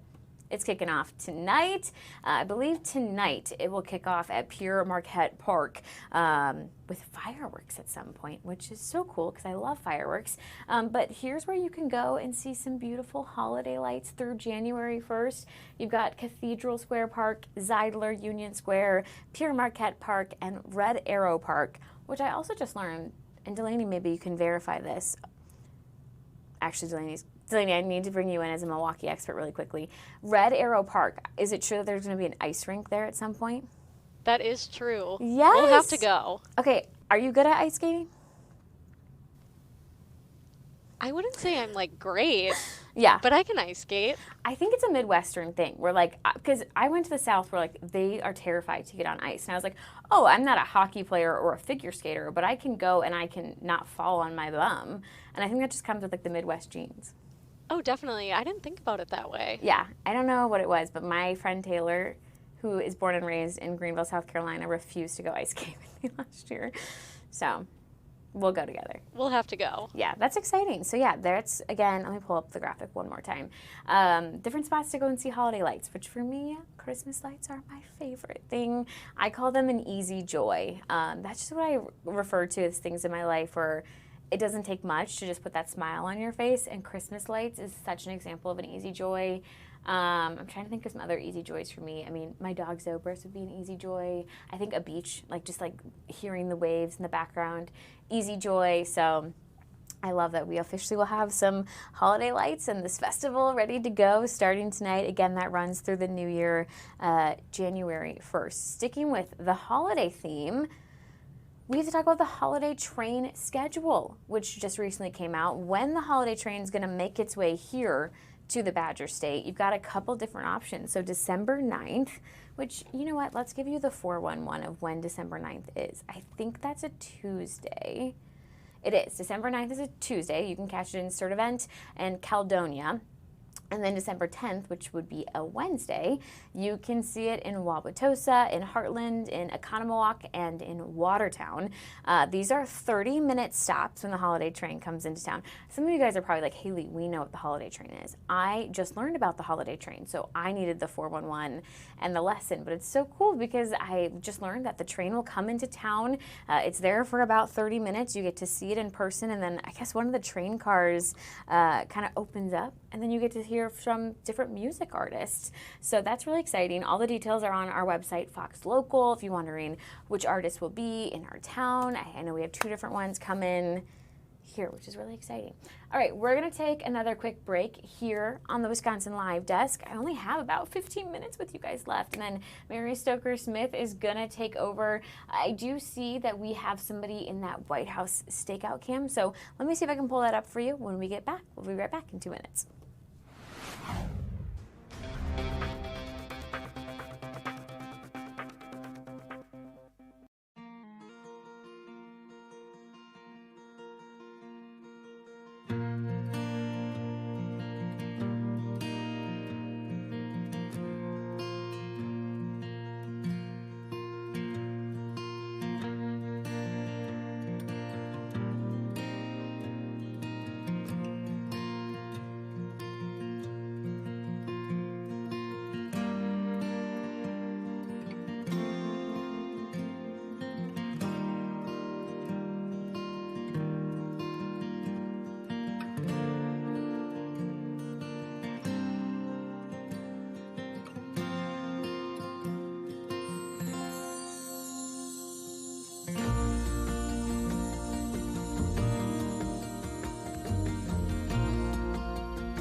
This is the Wisconsin Live Desk. Hey guys, welcome back to the Wisconsin Live Desk this Thursday afternoon on a pretty dreary, gloomy, gray, foggy afternoon here in Milwaukee. But again, the trade-off for this kind of drizzle and grayness is warmer, milder temperatures that are above the seasonal average right now, 46 degrees, which feels a lot warmer when we were in like 20s and low 30s earlier this week. So it doesn't look pretty, but it feels kind of nicer than we've had the last couple of days. I know before break I was talking about that White House stakeout camera, which we can now see some discussion being taking place on that podium. So we're going to go ahead, bring this in full, and listen in together and see what we can find out. It's just part of the association I have with these great people and great families. Thank you. Was a specific thing that the hostage said that you were amazed to hear or shocked by, even after those 2 years that we hear testimonies and stuff? I'm sorry, I can't. Did the hostages shared any testimony that moved you, that touched you? I think, good question. I don't think there was no open sharing. I think there was individual comments to me directly. I saw the happiness of the family members and the hostages who were almost like just smiling and just enjoying the moment. So any specific words, no, but you could read it on their faces that everybody was smiling. I mean, it was just, there was history made in there. Because again, I will say this without any hesitation. I'm just reporting what I saw.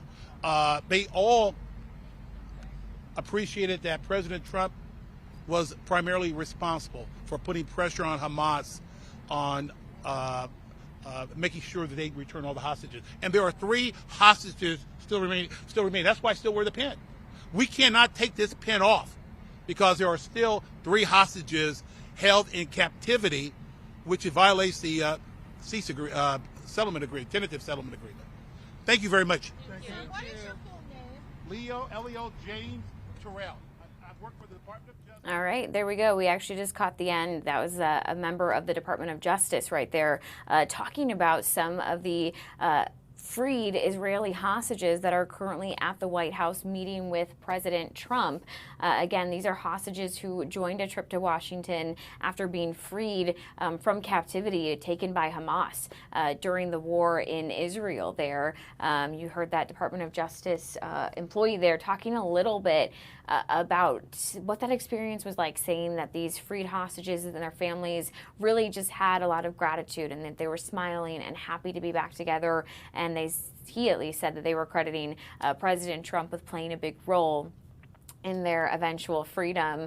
Of course, President Trump did kind of broker a ceasefire, temporary ceasefire deal between Hamas, between Israel. There was a lot of terms that they need to agree to, and one of those terms was releasing all of those hostages, both those who were alive and who were dead. So you heard that DOJ member say there are still 3 hostages that need to be returned. But again, some of those freed hostages currently at the White House meeting with President Trump, and we just got to hear a little bit about what that visit looks like behind closed doors right there from that member of the DOJ. Let's take another look here in Milwaukee right now. This Thursday afternoon, I keep trying to think that it's Wednesday, but thank goodness that it's actually Thursday.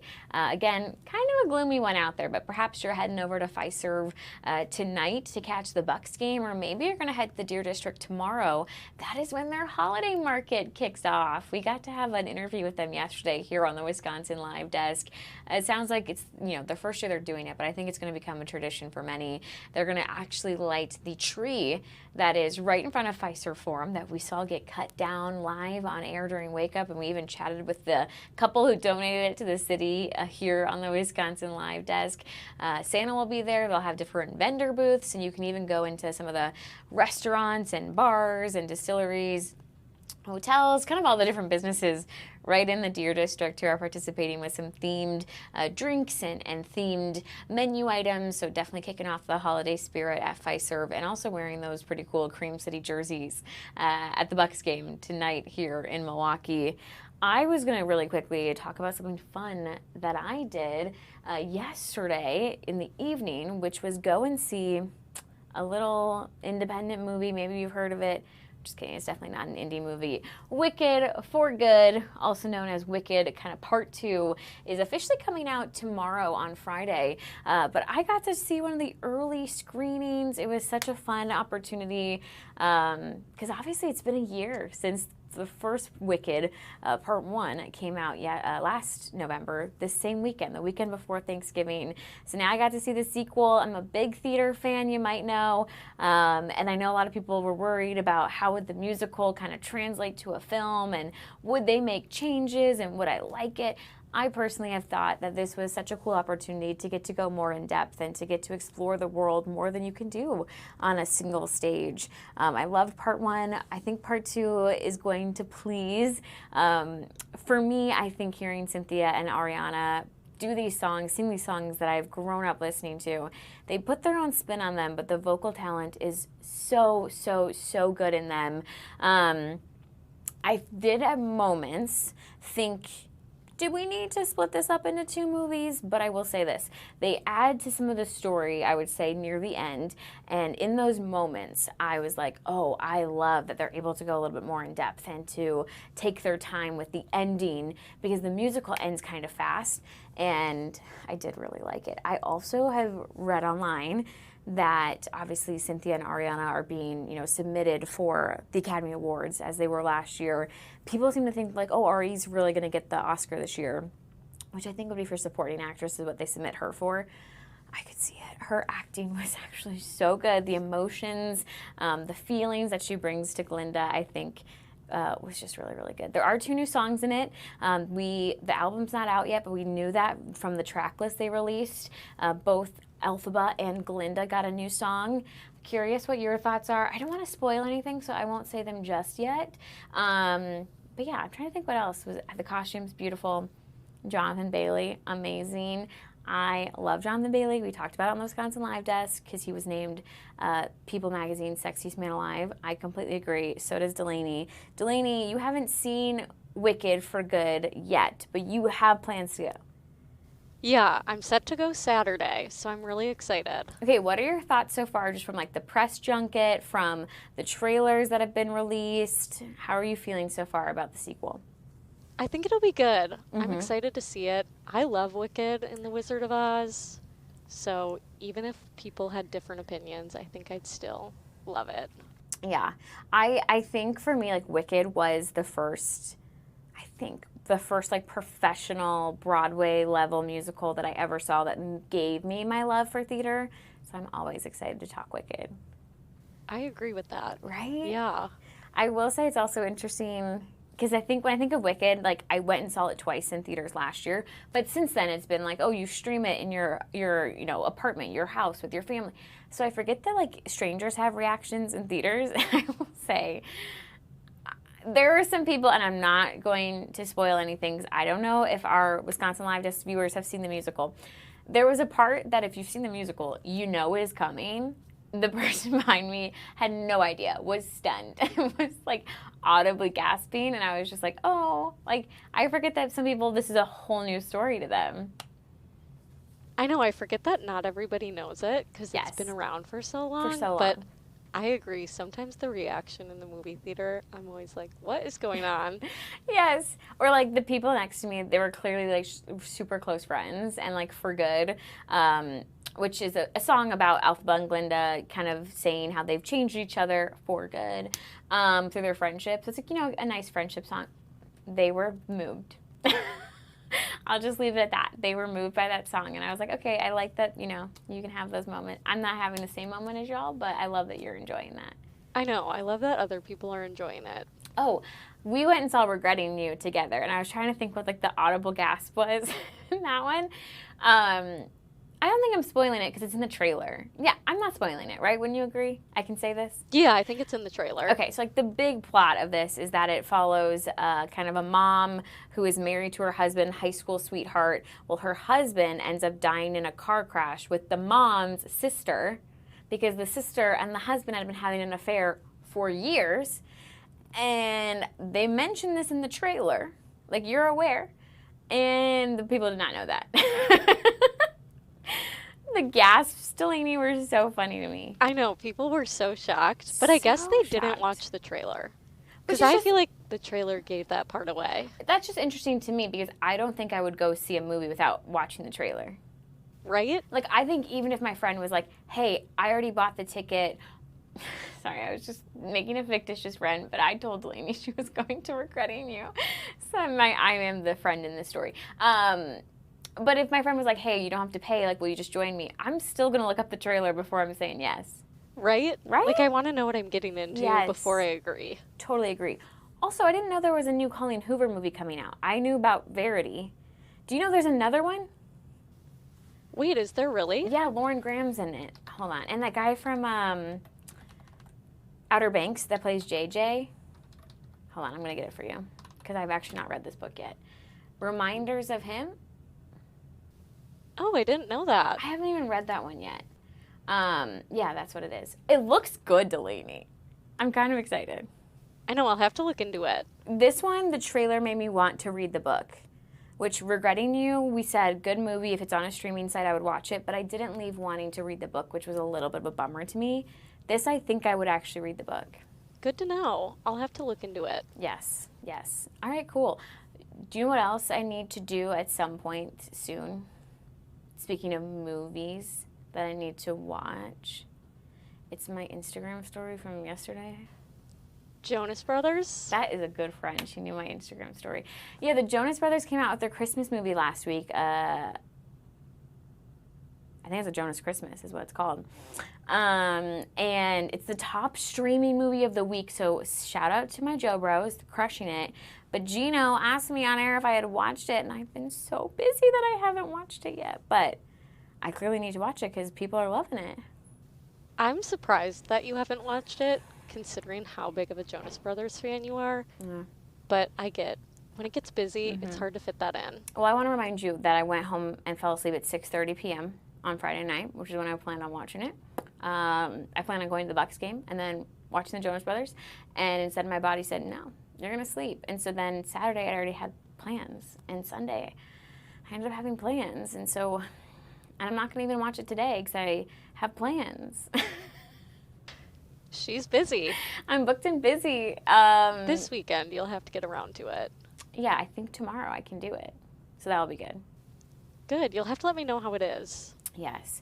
Also, we were talking upstairs, and I was reminded that Kevin Jonas' single came out today.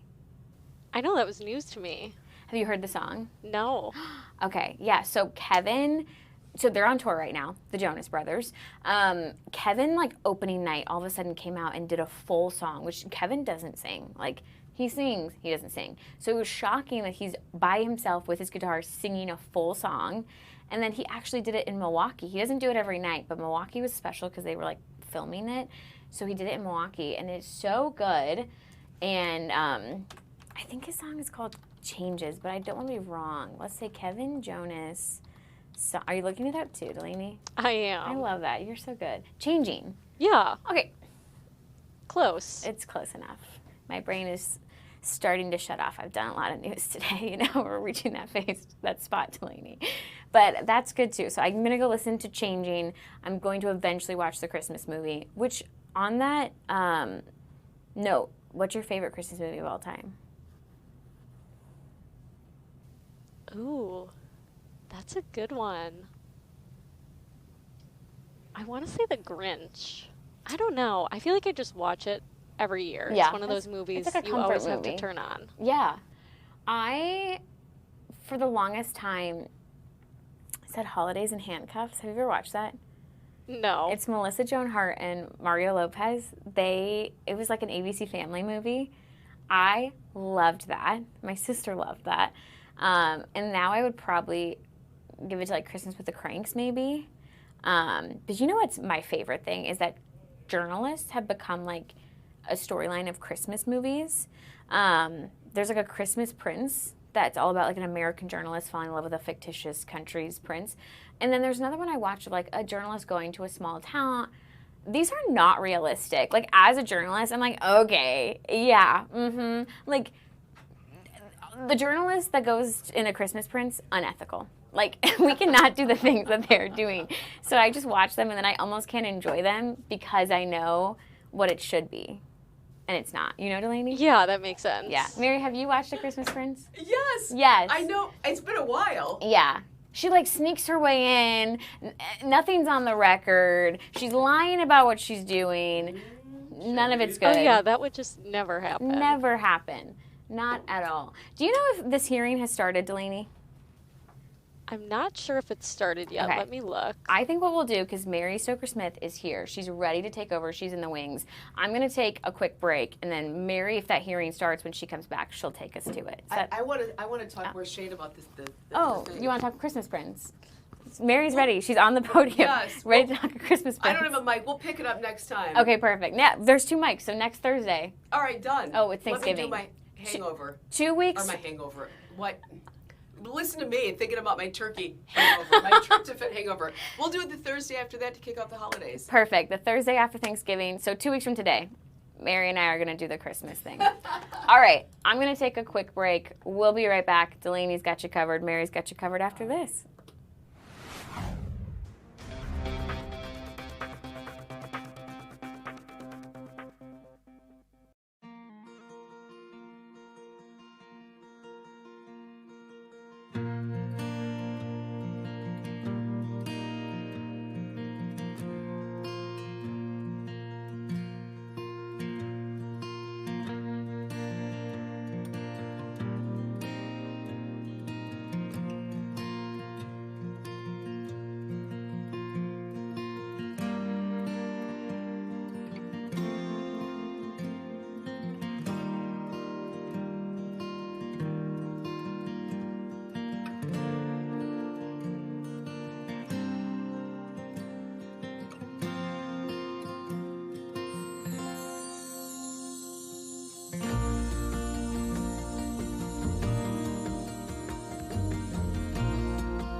This is the Wisconsin Live Desk. Good afternoon, everybody. Mary Stoker-Smith here at the Wisconsin Live Desk for you. I just slid in. Haley and Delaney and I were just talking frolic and fun, the holiday movies, right? The holiday season is here. We are a week away from Thanksgiving. Can you believe it? It doesn't seem real. I always felt like I'd never say that when I got older. My grandma used to say it, can't believe how fast the year goes. My parents used to say, can't believe how fast the year goes. Here I am, can't believe how fast the year goes. Yeah, it does. You're with me, right? We have so much to get through today. It's like a huge Thanksgiving plate. A lot of news to get to today. But I do want to start with a couple things that we have on tap today. And the first is, if I can get my IFB plugged in there. I was trying to go for a purple hairpin, and I don't have one. But as you can see, I'm decked out in purple. I found the brooch, which is good, and I found the shirt, and I found the lipstick and the eyeshadow and all that, because today is a very special day. It's been on social media for the last couple hours. It's Pancreatic Cancer Awareness Day. This day, Thursday, November 20th, it's usually the first Thursday in November, the Thursday before Thanksgiving. We recognize pancreatic cancer and all that we have seen, all that we know, and so much more to do. And so I want to talk to you about that a little bit later during our time together in this hour. But I encourage you, I know it's 2:30, 2:41 in the afternoon, still don some purple before the end of the day, because that is the purpose of pancreatic cancer, purple. Purple, pancreatic cancer, to promote awareness and find a cure one day. Again, Kim Murphy and I did a little bit of a joint venture. It's on social media. You can find it on my Instagram page, Mary Stoker-Smith, and also on my Facebook page from Fox 6. We'll circle back with that because I want to end with that today. But in the meantime, we do have some other things to get to. We're going to give you a holiday forecast. We're going to give you a little bit of a holiday feel, if you will, as far as when to leave the roads, get into where you need to be, when you need to leave to get to where you're going. And also, boy, a lot of you are worried about flying. We'll talk about that in a bit. But before we start anything else today, we are going to begin with the New Berlin homicide, woman found guilty there. We're going to bring you up to date. We are looking and monitoring right now at the court where Martha Brown, who was convicted of first-degree intentional homicide after a week-long trial, it is wrapping today. She is scheduled to be sentenced, and I have my eye on the courtroom right there. That sentencing will come today. And we'll give you some backstory there once we dip out of that. But this goes back to an investigation that started in February of last year. And so this all happened where there was if I'm recalling this right, there was a shower curtain. Part of a shower curtain was involved in this, and that was kind of the hook as to what was going on in Cedarburg. So again, a New Berlin woman found guilty of a homicide here. The woman's name is Martha Brown. We're going to continue to listen in on this. She is sentenced today, and that's what we are looking at. She has been convicted of first-degree intentional homicide after this week-long trial. Our Brett Lemoyne, of course, has been on this. He's been bringing us updates. I see somebody motioning, and so let's get to this right now. We want to listen in on this so that we can get the latest on that, and I'll be back to wrap things up once we can hear what's going on. Times he would touch her breast or her buttocks. But then during her testimony, when she talks about how I had to defend myself because he was touching me and he's never done that before, which one is it? When she testified about driving to Cedarburg, she told investigator Morgan that she was just driving to clear her head and she ended up in Cedarburg.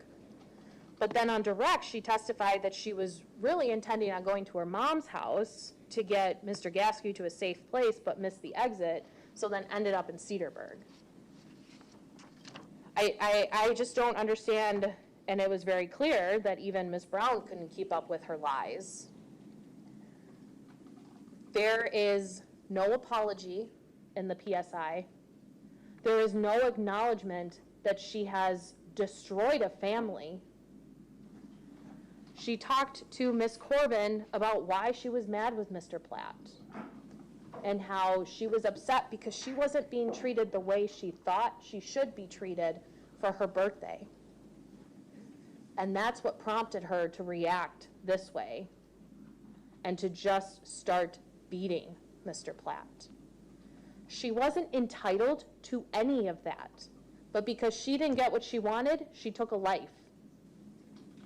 And that kind of 0 to 100 is a really scary person to have in the community. The first time that Ms. Brown says anything about Mr. Platt is at 6:27 p.m. And then at 6:45 p.m. is the first time she says to Investigator Morgan who Mr. Platt is and that she was there with Mr. Gaskew. When I read the PSI judge and I read some of these letters that are submitted on behalf of Ms. Brown, she has convinced people that these sexual assaults actually happened. And that's really scary because that was not proven at trial, and there's no DNA evidence to support that those sexual assaults occurred. So I would like to be explicitly clear and that the state and the investigating agency does not believe that Mr. Platt sexually assaulted Mr. Gaskew. There is zero evidence of that. But instead, Ms. Brown has been, for the last year plus, dragging Mr. Platt's name through the mud and smearing his name, painting him as a rapist, all to cover up, or at least try to cover up, the level of violence that she exerted onto him. There is no regard for him or what that would do to his surviving family members. But the fact that she was willing to just throw that kind of story out there is appalling. I mean, there's really no other word for it. I think that when we consider all of the facts here, Judge, this is someone who has no remorse. This is someone who will paint herself to be the victim every single time. When we look at the correctional experience in the PSI portion, she has never been to prison before, but what's interesting is that there is a point where the PSI writer talks about an incident that she had in the jail with another inmate. And what I found most interesting about that is the age and the weight of that inmate. Because as the court remembers, Mr. Platt was 77 years old and 132 pounds. Ms. Brown is 43, I think, and about 280 to 284 pounds. The jail inmate was 26 years old and 150 pounds.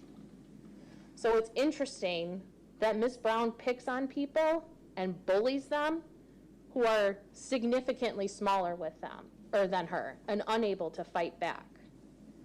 I think it's incredibly concerning that when she's asked about her prior criminal history, she still, 15 years later, says that they're false allegations. When it comes to the 2011 case for 3 counts of disorderly conduct, that was related to child neglect, where she left 3 kids home alone without any kind of supervision for over an hour. She tells the PSI writer, and I believe she tells Dr. Collins in the NGI report, that these are false accusations, even though she was convicted of them. Then there is the OWI.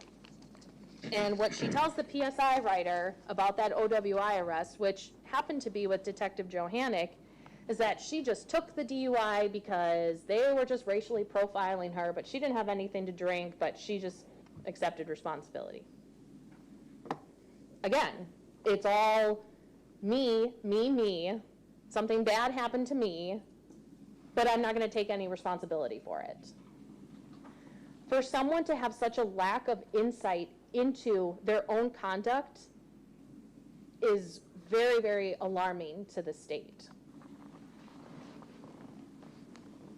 Judge, I think that life without the possibility of extended supervision is the only way the court can keep the community safe from Ms. Brown.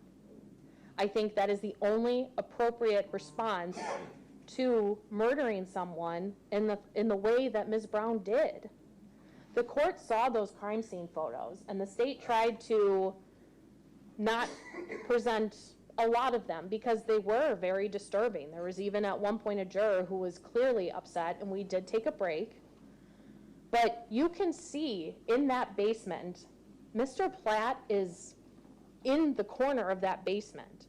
All the blood spatter is on the lower cinder blocks on that wall, indicating that he is down there when that blood is hitting the wall.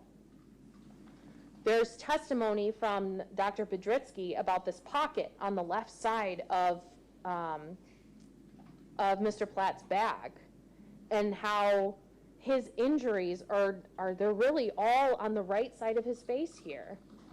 And it is consistent with someone being on top of Mr. Platt as they're delivering those blows.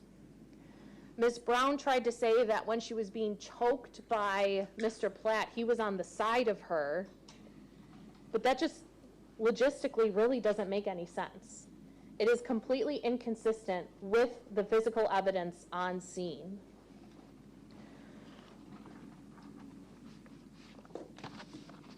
I think, Judge, that the state's recommendation is absolutely appropriate.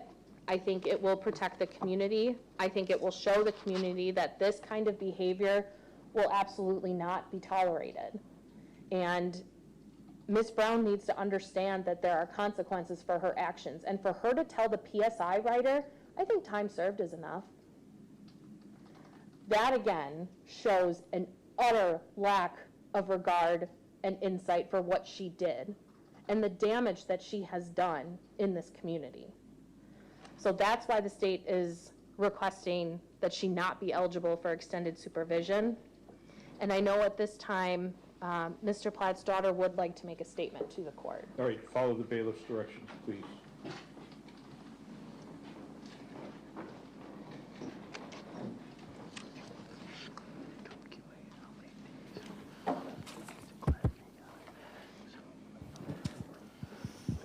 Ma'am, can you please tell me your name? Lisa. You're going to have, ma'am, Oh, you're going to sorry. have to hold Lisa. the microphone. Okay.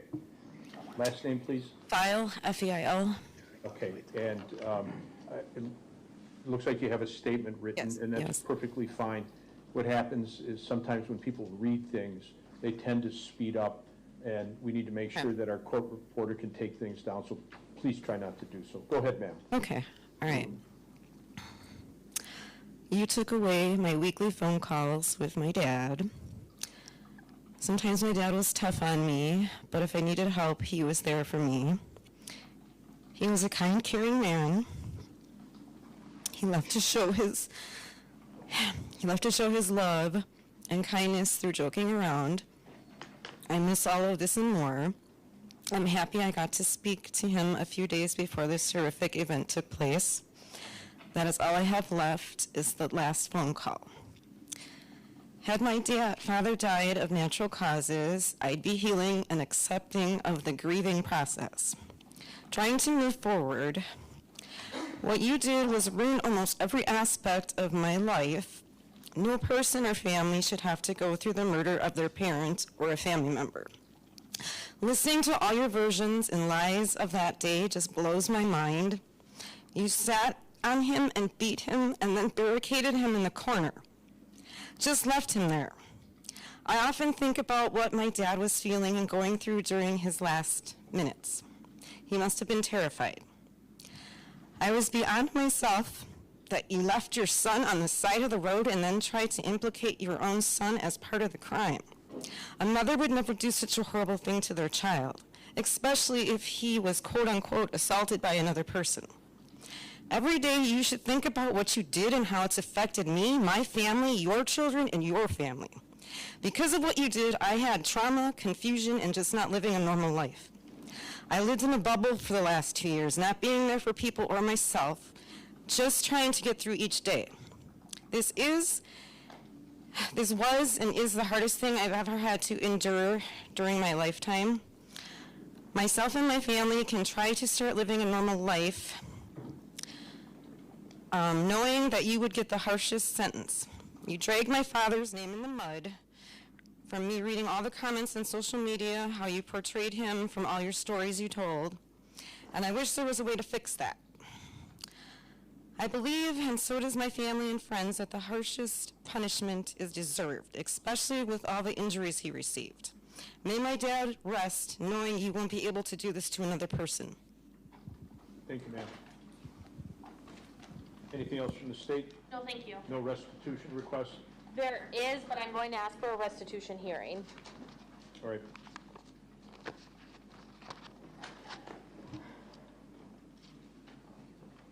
All right, let's hear from the defense, please. And tell me, well, however you want to order it, whoever wants to speak first or whatever, sir. Okay? Sure.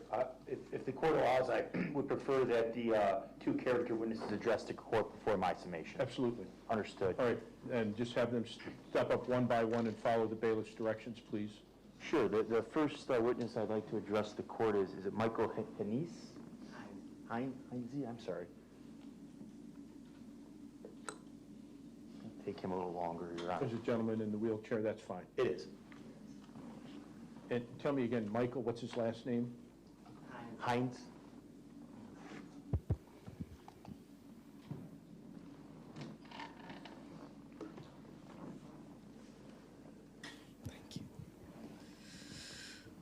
My name is Michael Heinze. Spell the last name, sir. H-E-I-N-Z-E. Thank you. All right, go ahead. What do you want to tell me, sir? Martha Brown was my caregiver since 2006. She was very sweet every day, and I miss her terribly. My life will never be the same without her. She would never hurt a fly. And I knew Richard for all them years, and it's a terrible tragedy. I can't even say it. Tragedy. She was always kind to me. Took me on trips, and she was always good to me. So, what I'm asking, Judge, is you be lenient on her because she would never hurt a fly. All right, thank you, sir. Thank you. The other witness that we're asking to address the court is Miss Brown's son, Marion Penn. All right. State your first and last name and spell both first and last, please. My name is Marion Ben, M-A-R-E-O-N, last name B-E-N. Okay, go ahead, sir.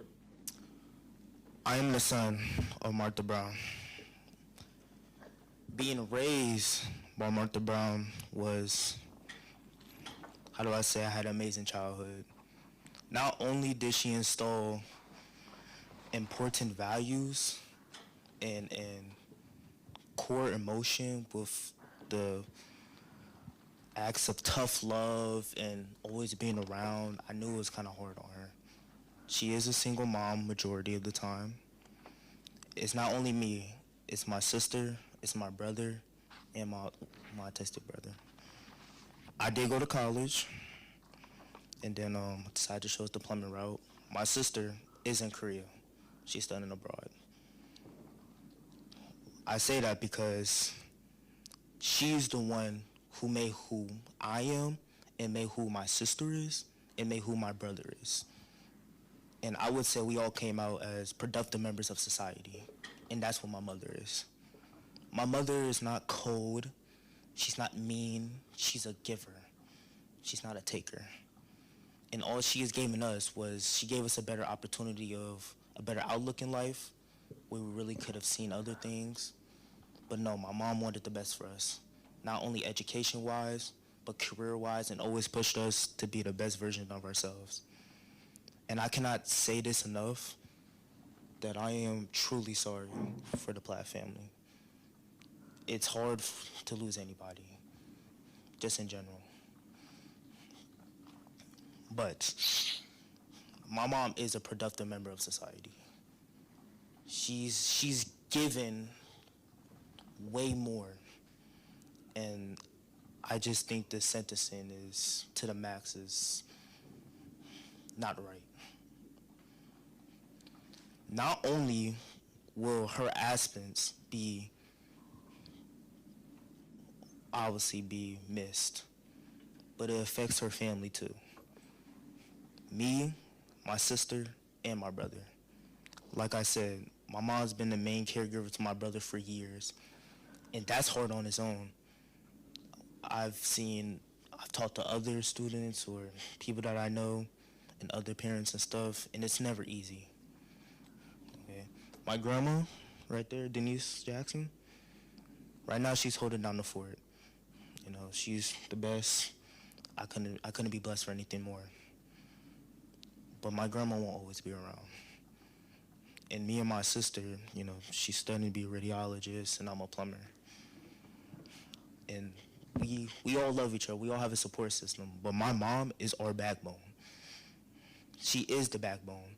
And those letters show it. She's not only just loved by her family, she's loved by others. She has done amazing things that I couldn't even fathom. Like I said, this is the perspective of her son that I've got to live with my mother. She's taught me everything that I've known and to be the person I am today. So, like Mike said, I will be asking for leniency because y'all don't know her, but we do. And we know how amazing she is. And I just want to share that with you guys so y'all have a better clue of how Martha Brown is. All right, thank you, sir. Mr. Nordby, anyone else? If the court will allow one final witness, Ms. Brown's mother. All right. Ma'am, follow the bailiff's directions, please.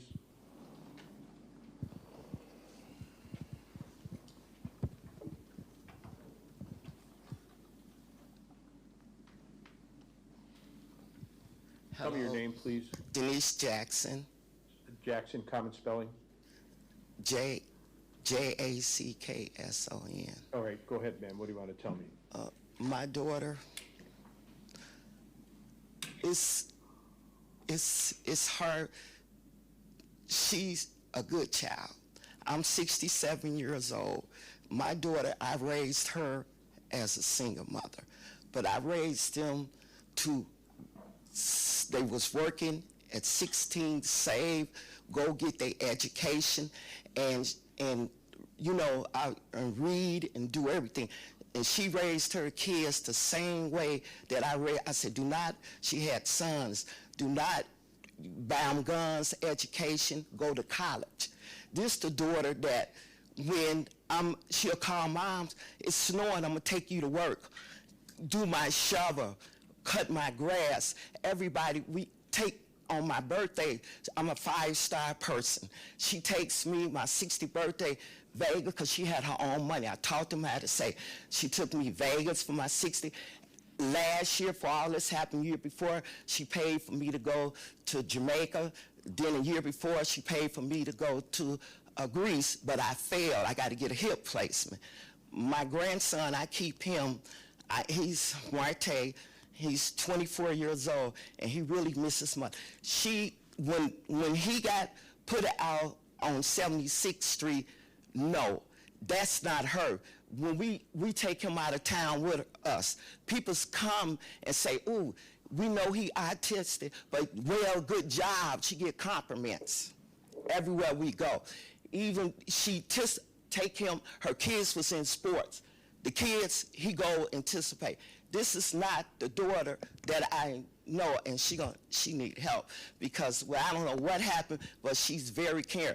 She care about peoples. She love older people.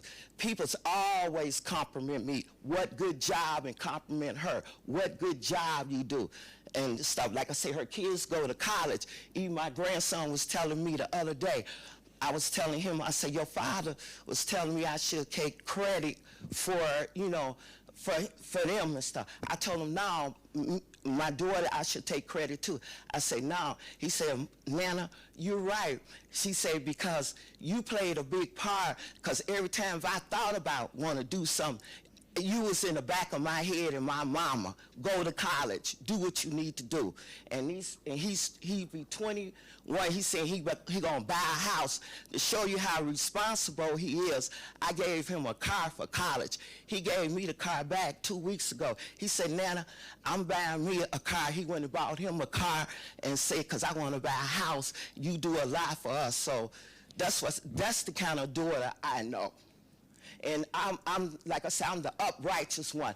I'm 67. I never had a ticket in my life. And I tried to show example to my kids.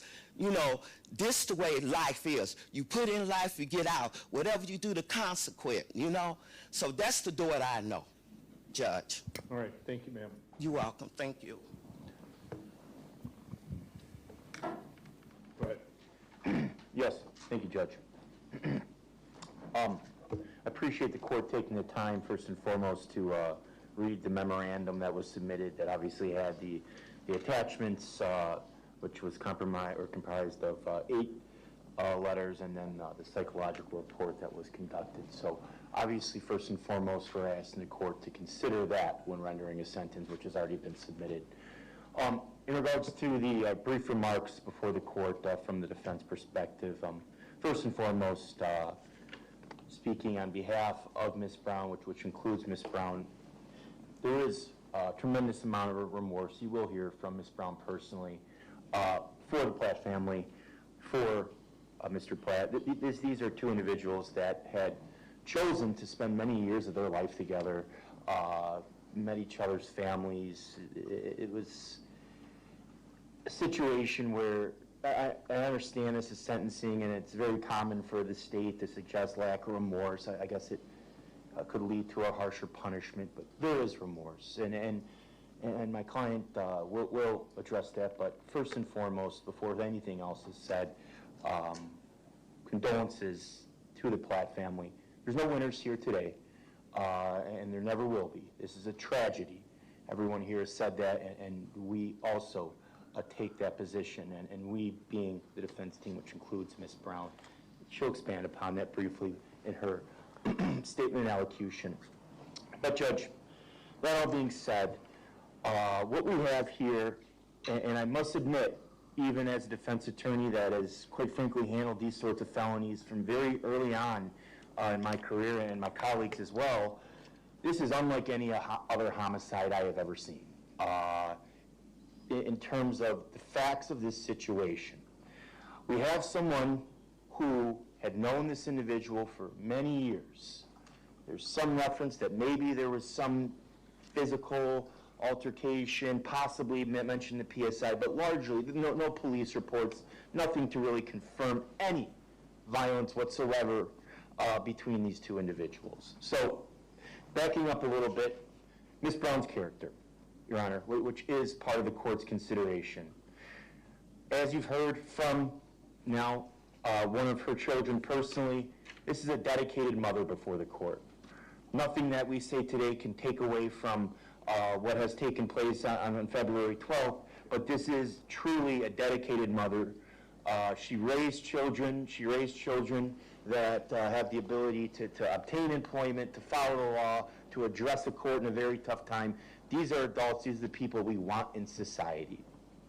She raised those individuals, and beyond that, Ms. Brown arguably has lived a life of compassion to everyone compared to the average person in society. Not every individual has treated someone and cared for someone like Mike, who's not her family member, and the countless other individuals that she cared for in her capacity as a CNA. So I'm asking the judge, for just purposes of this particular point, to exclude that day and analyze who Ms. Brown is. A dedicated mother, a dedicated employee, very limited criminal history, and more or less check the boxes that society asks of us. What I mean by that is, I think there's, to some extent, the law requires you take care of your children, you follow the law, you get employed, and you try and help the humanity around you. I can say without contradiction, and there's really nothing to impeach the fact that that's who Miss Brown was. I can acknowledge a disorderly conduct conviction. I'm not trying to mischaracterize the record, but for someone that is now before the court for sentencing on a first-degree intentional homicide, we're talking about no history of violence, period. Even the criminal history we have is far away from any indication. So you have someone before this court, and you're sentencing someone today who did what society asked of them. She raised these kids. She taught them right from wrong, and now they're instilling those principles in their own life, and they're doing what they need to do. And I'm not saying or suggesting, and no one here is suggesting, that Miss Brown deserves substantial mercy just because of how good of a job she did as a mother and member of society, but it should be considered, without a doubt. Largely, and I'm not going to speculate what types of individuals have come before this court for this sort of sentence, but they generally have some history of violence, some indication, even with the individuals a lot of times, that the victim is someone where where the level of violence is rising and rising, and then a homicide takes place. It's just not what's happening here. Nowhere near. Going in that regard, she had a trial. I know the court will not penalize her for embracing her right to a jury trial.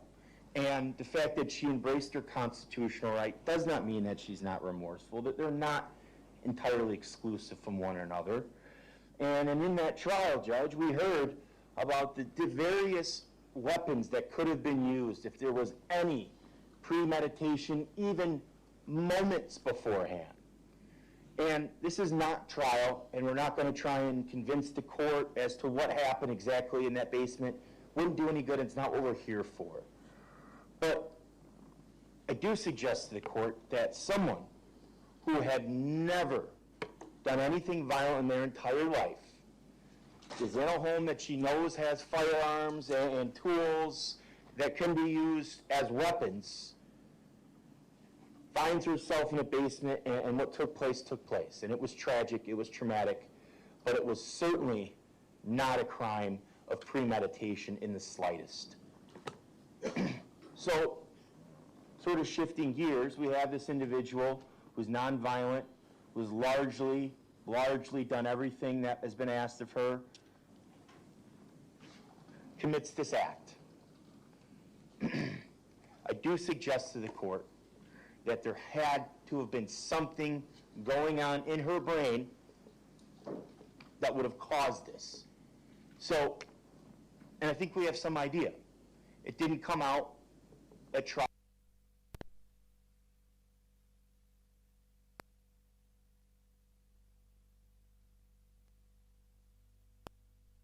Numerous materials that do reflect Miss Brown's mental state. And this is not an insanity argument, but there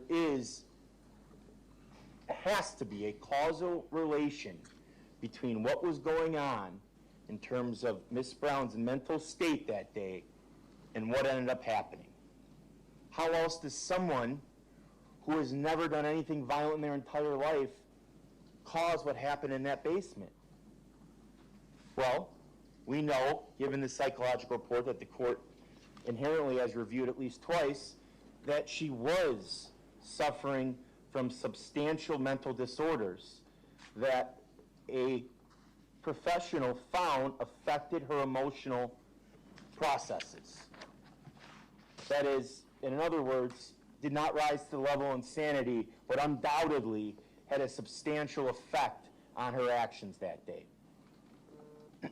So, in a situation like that, when the state, and we understand its argument, suggests that there's going to be an inherent danger to the public if Miss Brown were to be released, I think that's directly contrary, I believe it's directly contrary to the facts of this case and to who Miss Brown is. And there is a way to remedy the mental condition that she's feeling. She's on the medication right now. She's been on the medication. It's referred to. It's Risperdal. It treats the very disorders that Miss Brown was clearly manifesting. So when we're looking at how to sentence Miss Brown, I think it should be heavily considered, not as a plea of innocence, but as an understanding of who Miss Brown is, that mentally there was a breakdown. That breakdown was confirmed by professionals. Doesn't make the tragedy any less. It doesn't allow for anything to change. We can't change the past, but it does explain sort of the unexplainable. How did this happen? How does someone who has known this individual for many years and is in this home where there's various weapons, including firearms, and something like this happens? It's a mental breakdown.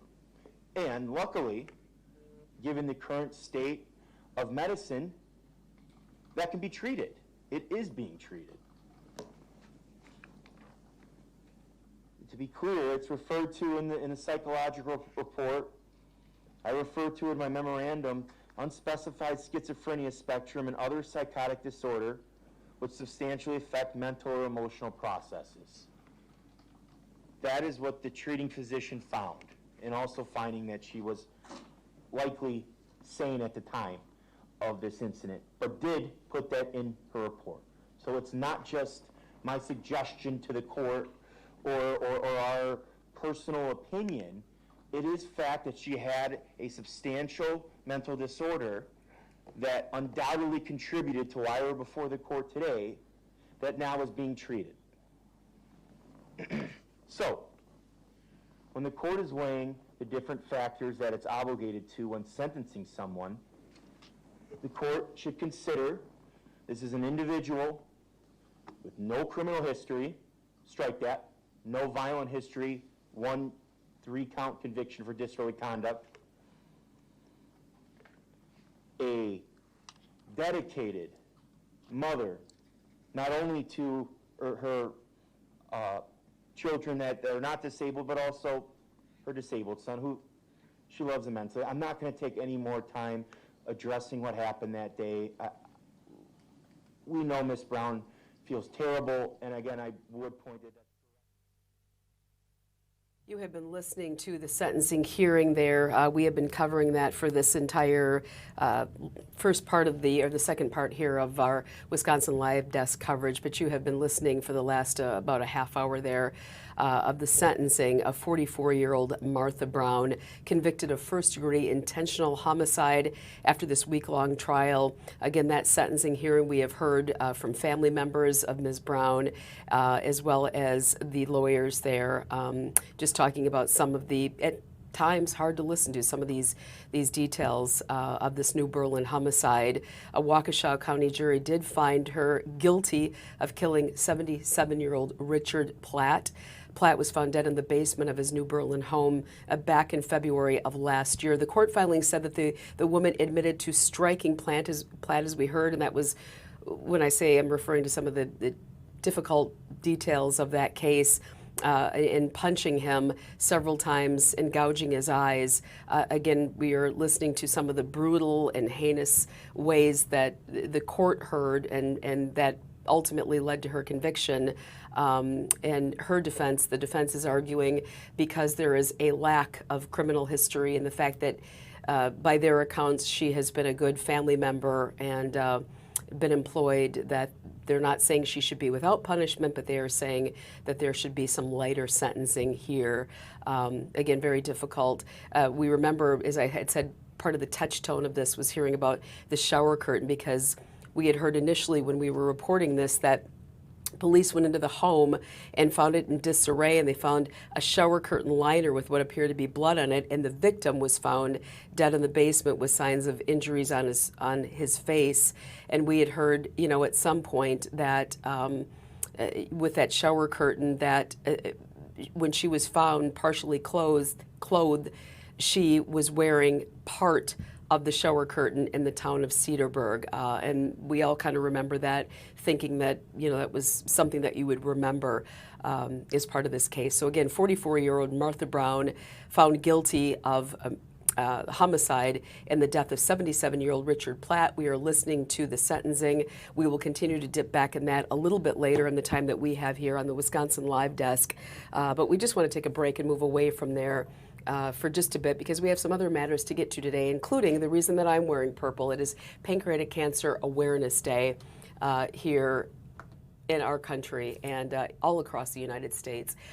We are recognizing today the efforts that have been made to spread awareness about pancreatic cancer, and we also are continuing to fight for a cure and research and early detection because this is an insidious disease, one with no easy cure. There is no cure at all, and one that does not have any testing ahead of it. So we will look at some of the latest developments in technology, but we're going to do a little broader scope with a doctor who is familiar to us here at the Wisconsin Live Desk about coping with perhaps a diagnosis of cancer, all cancers, and what it means to grieve, but particularly this holiday season. We're a week away from Thanksgiving, and while we celebrate the festivities and the gratitude, there also can be some sorrow there if somebody is missing from the table.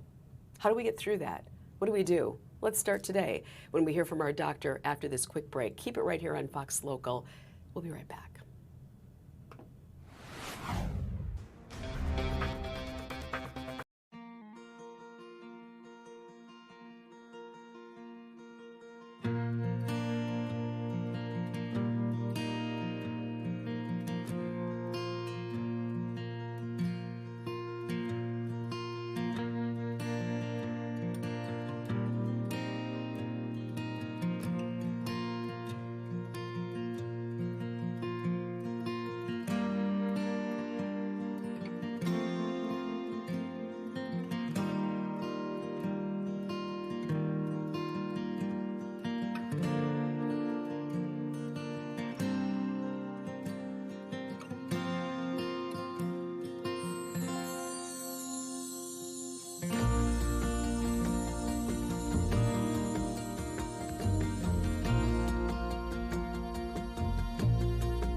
This is the Wisconsin Live Desk. Welcome back, everybody. It is Thursday afternoon. Mary Stoker Smith, delighted to be with you during our time in the Wisconsin Live Desk. I look forward to this all week, and I hope you are too. We're a week away from Thanksgiving. Oh, I can't believe it. You can just kind of feel it in the air, especially with the weather today. No real bad weather to report, but it's definitely an overcast and chilly day. And I'm not going to speak for the weather experts. I'm just repeating what I heard. It's going to be a little chilly on Thanksgiving Day. So get ready to get your fleece, get your extra blankets, and you know what? It's an excuse to eat an extra piece of pumpkin pie, or if you have the pleasure, sweet potato, my personal favorite. We'll talk about that more a little bit later. But in the meantime, as happy as we are, we want to talk about a serious matter today. I'm wearing purple, as I've mentioned now for the 3 times, because it is World Pancreatic Cancer Awareness Day. It is always the Thursday before Thanksgiving. We wear purple to promote pancreatic cancer awareness, early detection if possible, and hopefully finding a cure. My dad passed away in 2013 of pancreatic cancer, and I will tell you firsthand, it is a punishing disease. Oftentimes, by the time it is found, it's too late. Spread to his liver. February, I got a call from my mom. Your dad, remember he was kind of yellow, jaundice during the holidays? Well, they found something, and it's pancreatic cancer. I said, that's the bad one, right? And he made it until December 8th. And so at that point, I became very aware of how quickly that disease can erode the body. Very quickly before we get to our doctor, there was a story we did back in August, and I earmarked this. There is a one-size-fits-all pancreatic cancer vaccine that showed promise in an early trial. We want to keep our eye on that moving forward because this is a huge medical breakthrough for a disease that has no cure and is often so quick to take lives. If you are suffering from cancer, if you've had a diagnosis or you're missing somebody, like we have a missing loved one, like I miss my dad on Thanksgiving, well, we have one of our friends back here on the Wisconsin Live Desk. We call him Dr. Pete Sulak right there, who is fighting cancer himself, but also wants to talk about that and talk about the fact that we can get through this holiday with perhaps a diagnosis, or like I said, perhaps just thinking about somebody that we miss so much. So thank you for being with us today. We certainly don't want to be heavy, doctor, but first of all, tell us about your struggles right now, and then talk about how you're coping during this holiday season with your diagnosis. You know, in 5 days from now, on November 25th, will be the 1-year anniversary of the doctors telling me that I had a 1% chance to still be alive in 8 months with an aggressive form of brain cancer. I had a tennis ball-sized tumor right on my head, and they didn't give me a chance. And I understand about pancreatic cancer and how deadly it is and how fast-growing it is. And so anything that we can do to bring awareness to just this epidemic where 1 out of every 2 men and 1 out of every 3 women will be diagnosed in this generation with cancer. And so what can we do to just prepare the body, establish the body so that the body can fight and fight effectively? Yeah, oh, that's wonderful. And that's exactly what it's all about. I mean, you certainly have such a great energy and a great message because you were not given a great prognosis, and here you are. We really appreciate it. One of the things that people could struggle with, say that they're like you, they've found just newly that, you know, they have cancer, somebody around them does, they're gathering with family members. How do you approach that? Do you approach somebody and say, I've heard you're not well or whatever? Do you let them start the conversation? What would be your advice in terms of the emotional component of this? I think, you know, everyone means well. And I know that last year it was 3 days, I was diagnosed 3 days before Thanksgiving. And so the greatest thing for me was family. I remember my family basically drove in and flew in from all across the country. And that meant so much to me. Just, you know, when you face death in the face and you begin to experience the brevity of life, it's just family is so, so important. Surrounding yourself with people that love you, that care about you, that see your worth, value, and potential, that give you grace. It's just so, so important. And so you're going to have those individuals, especially if you're someone dealing with cancer, a cancer diagnosis, people just care. And so give them grace. And at the same time, if you're someone with a family member or a loved one that has cancer, offer them grace as well. And just know that there's margins, and, you know, they want to win, and they want to win this race. And it's very, very overwhelming for a lot of people. But I really want you to know that if you are dealing with cancer, that there's hope for you. Be encouraged. It's amazing the technology that's coming out. It's amazing the medical just resources that are coming. And if you can establish the train of the body, you can be very, very successful. I truly, truly believe that. Beautifully put. We got about 30 seconds left. We'll have to bring you on next time for a longer segment. If you are missing somebody, the emotional component we're talking about, what are some ways we can celebrate life during this time when that place at the dinner table is no longer there? What's one way we could bring a positivity and energy into our Thanksgiving meal next week? I just think, you know, enjoying the times, the memories that you had. I think just bringing up the good times and celebrating the good times. Yes. You know, life is a precious gift. And so make sure that we can honor it, that we can just be grateful. I think by gaining perspective once again and removing the fear factor, I think not only is it going to boost everyone else's morale and their immune system, but it's going to allow them to cope so much more effectively. Yeah, absolutely. Gratitude, it is huge, and that's what Thanksgiving is all about. We are thankful for you. Thank you for your insight today, and we wish you a happy Thanksgiving and lots of turkey. That's good for you, right? Yes, yes, absolutely. So thank you as well. Yeah. Happy Thanksgiving. Happy Thanksgiving. We'll see you soon. Thank you. So there you have it. Yeah, a little bit of a heavier note today, but you know, it's a celebration of life as well when we do things like promote awareness for pancreatic cancer. So if you can, throw in some purple. Take a look at our Facebook page and Instagram where we are celebrating people who are getting through this disease. In the meantime, have a happy Thanksgiving. We'll see you afterwards for another celebration here. Great to be with you today. Have a good day.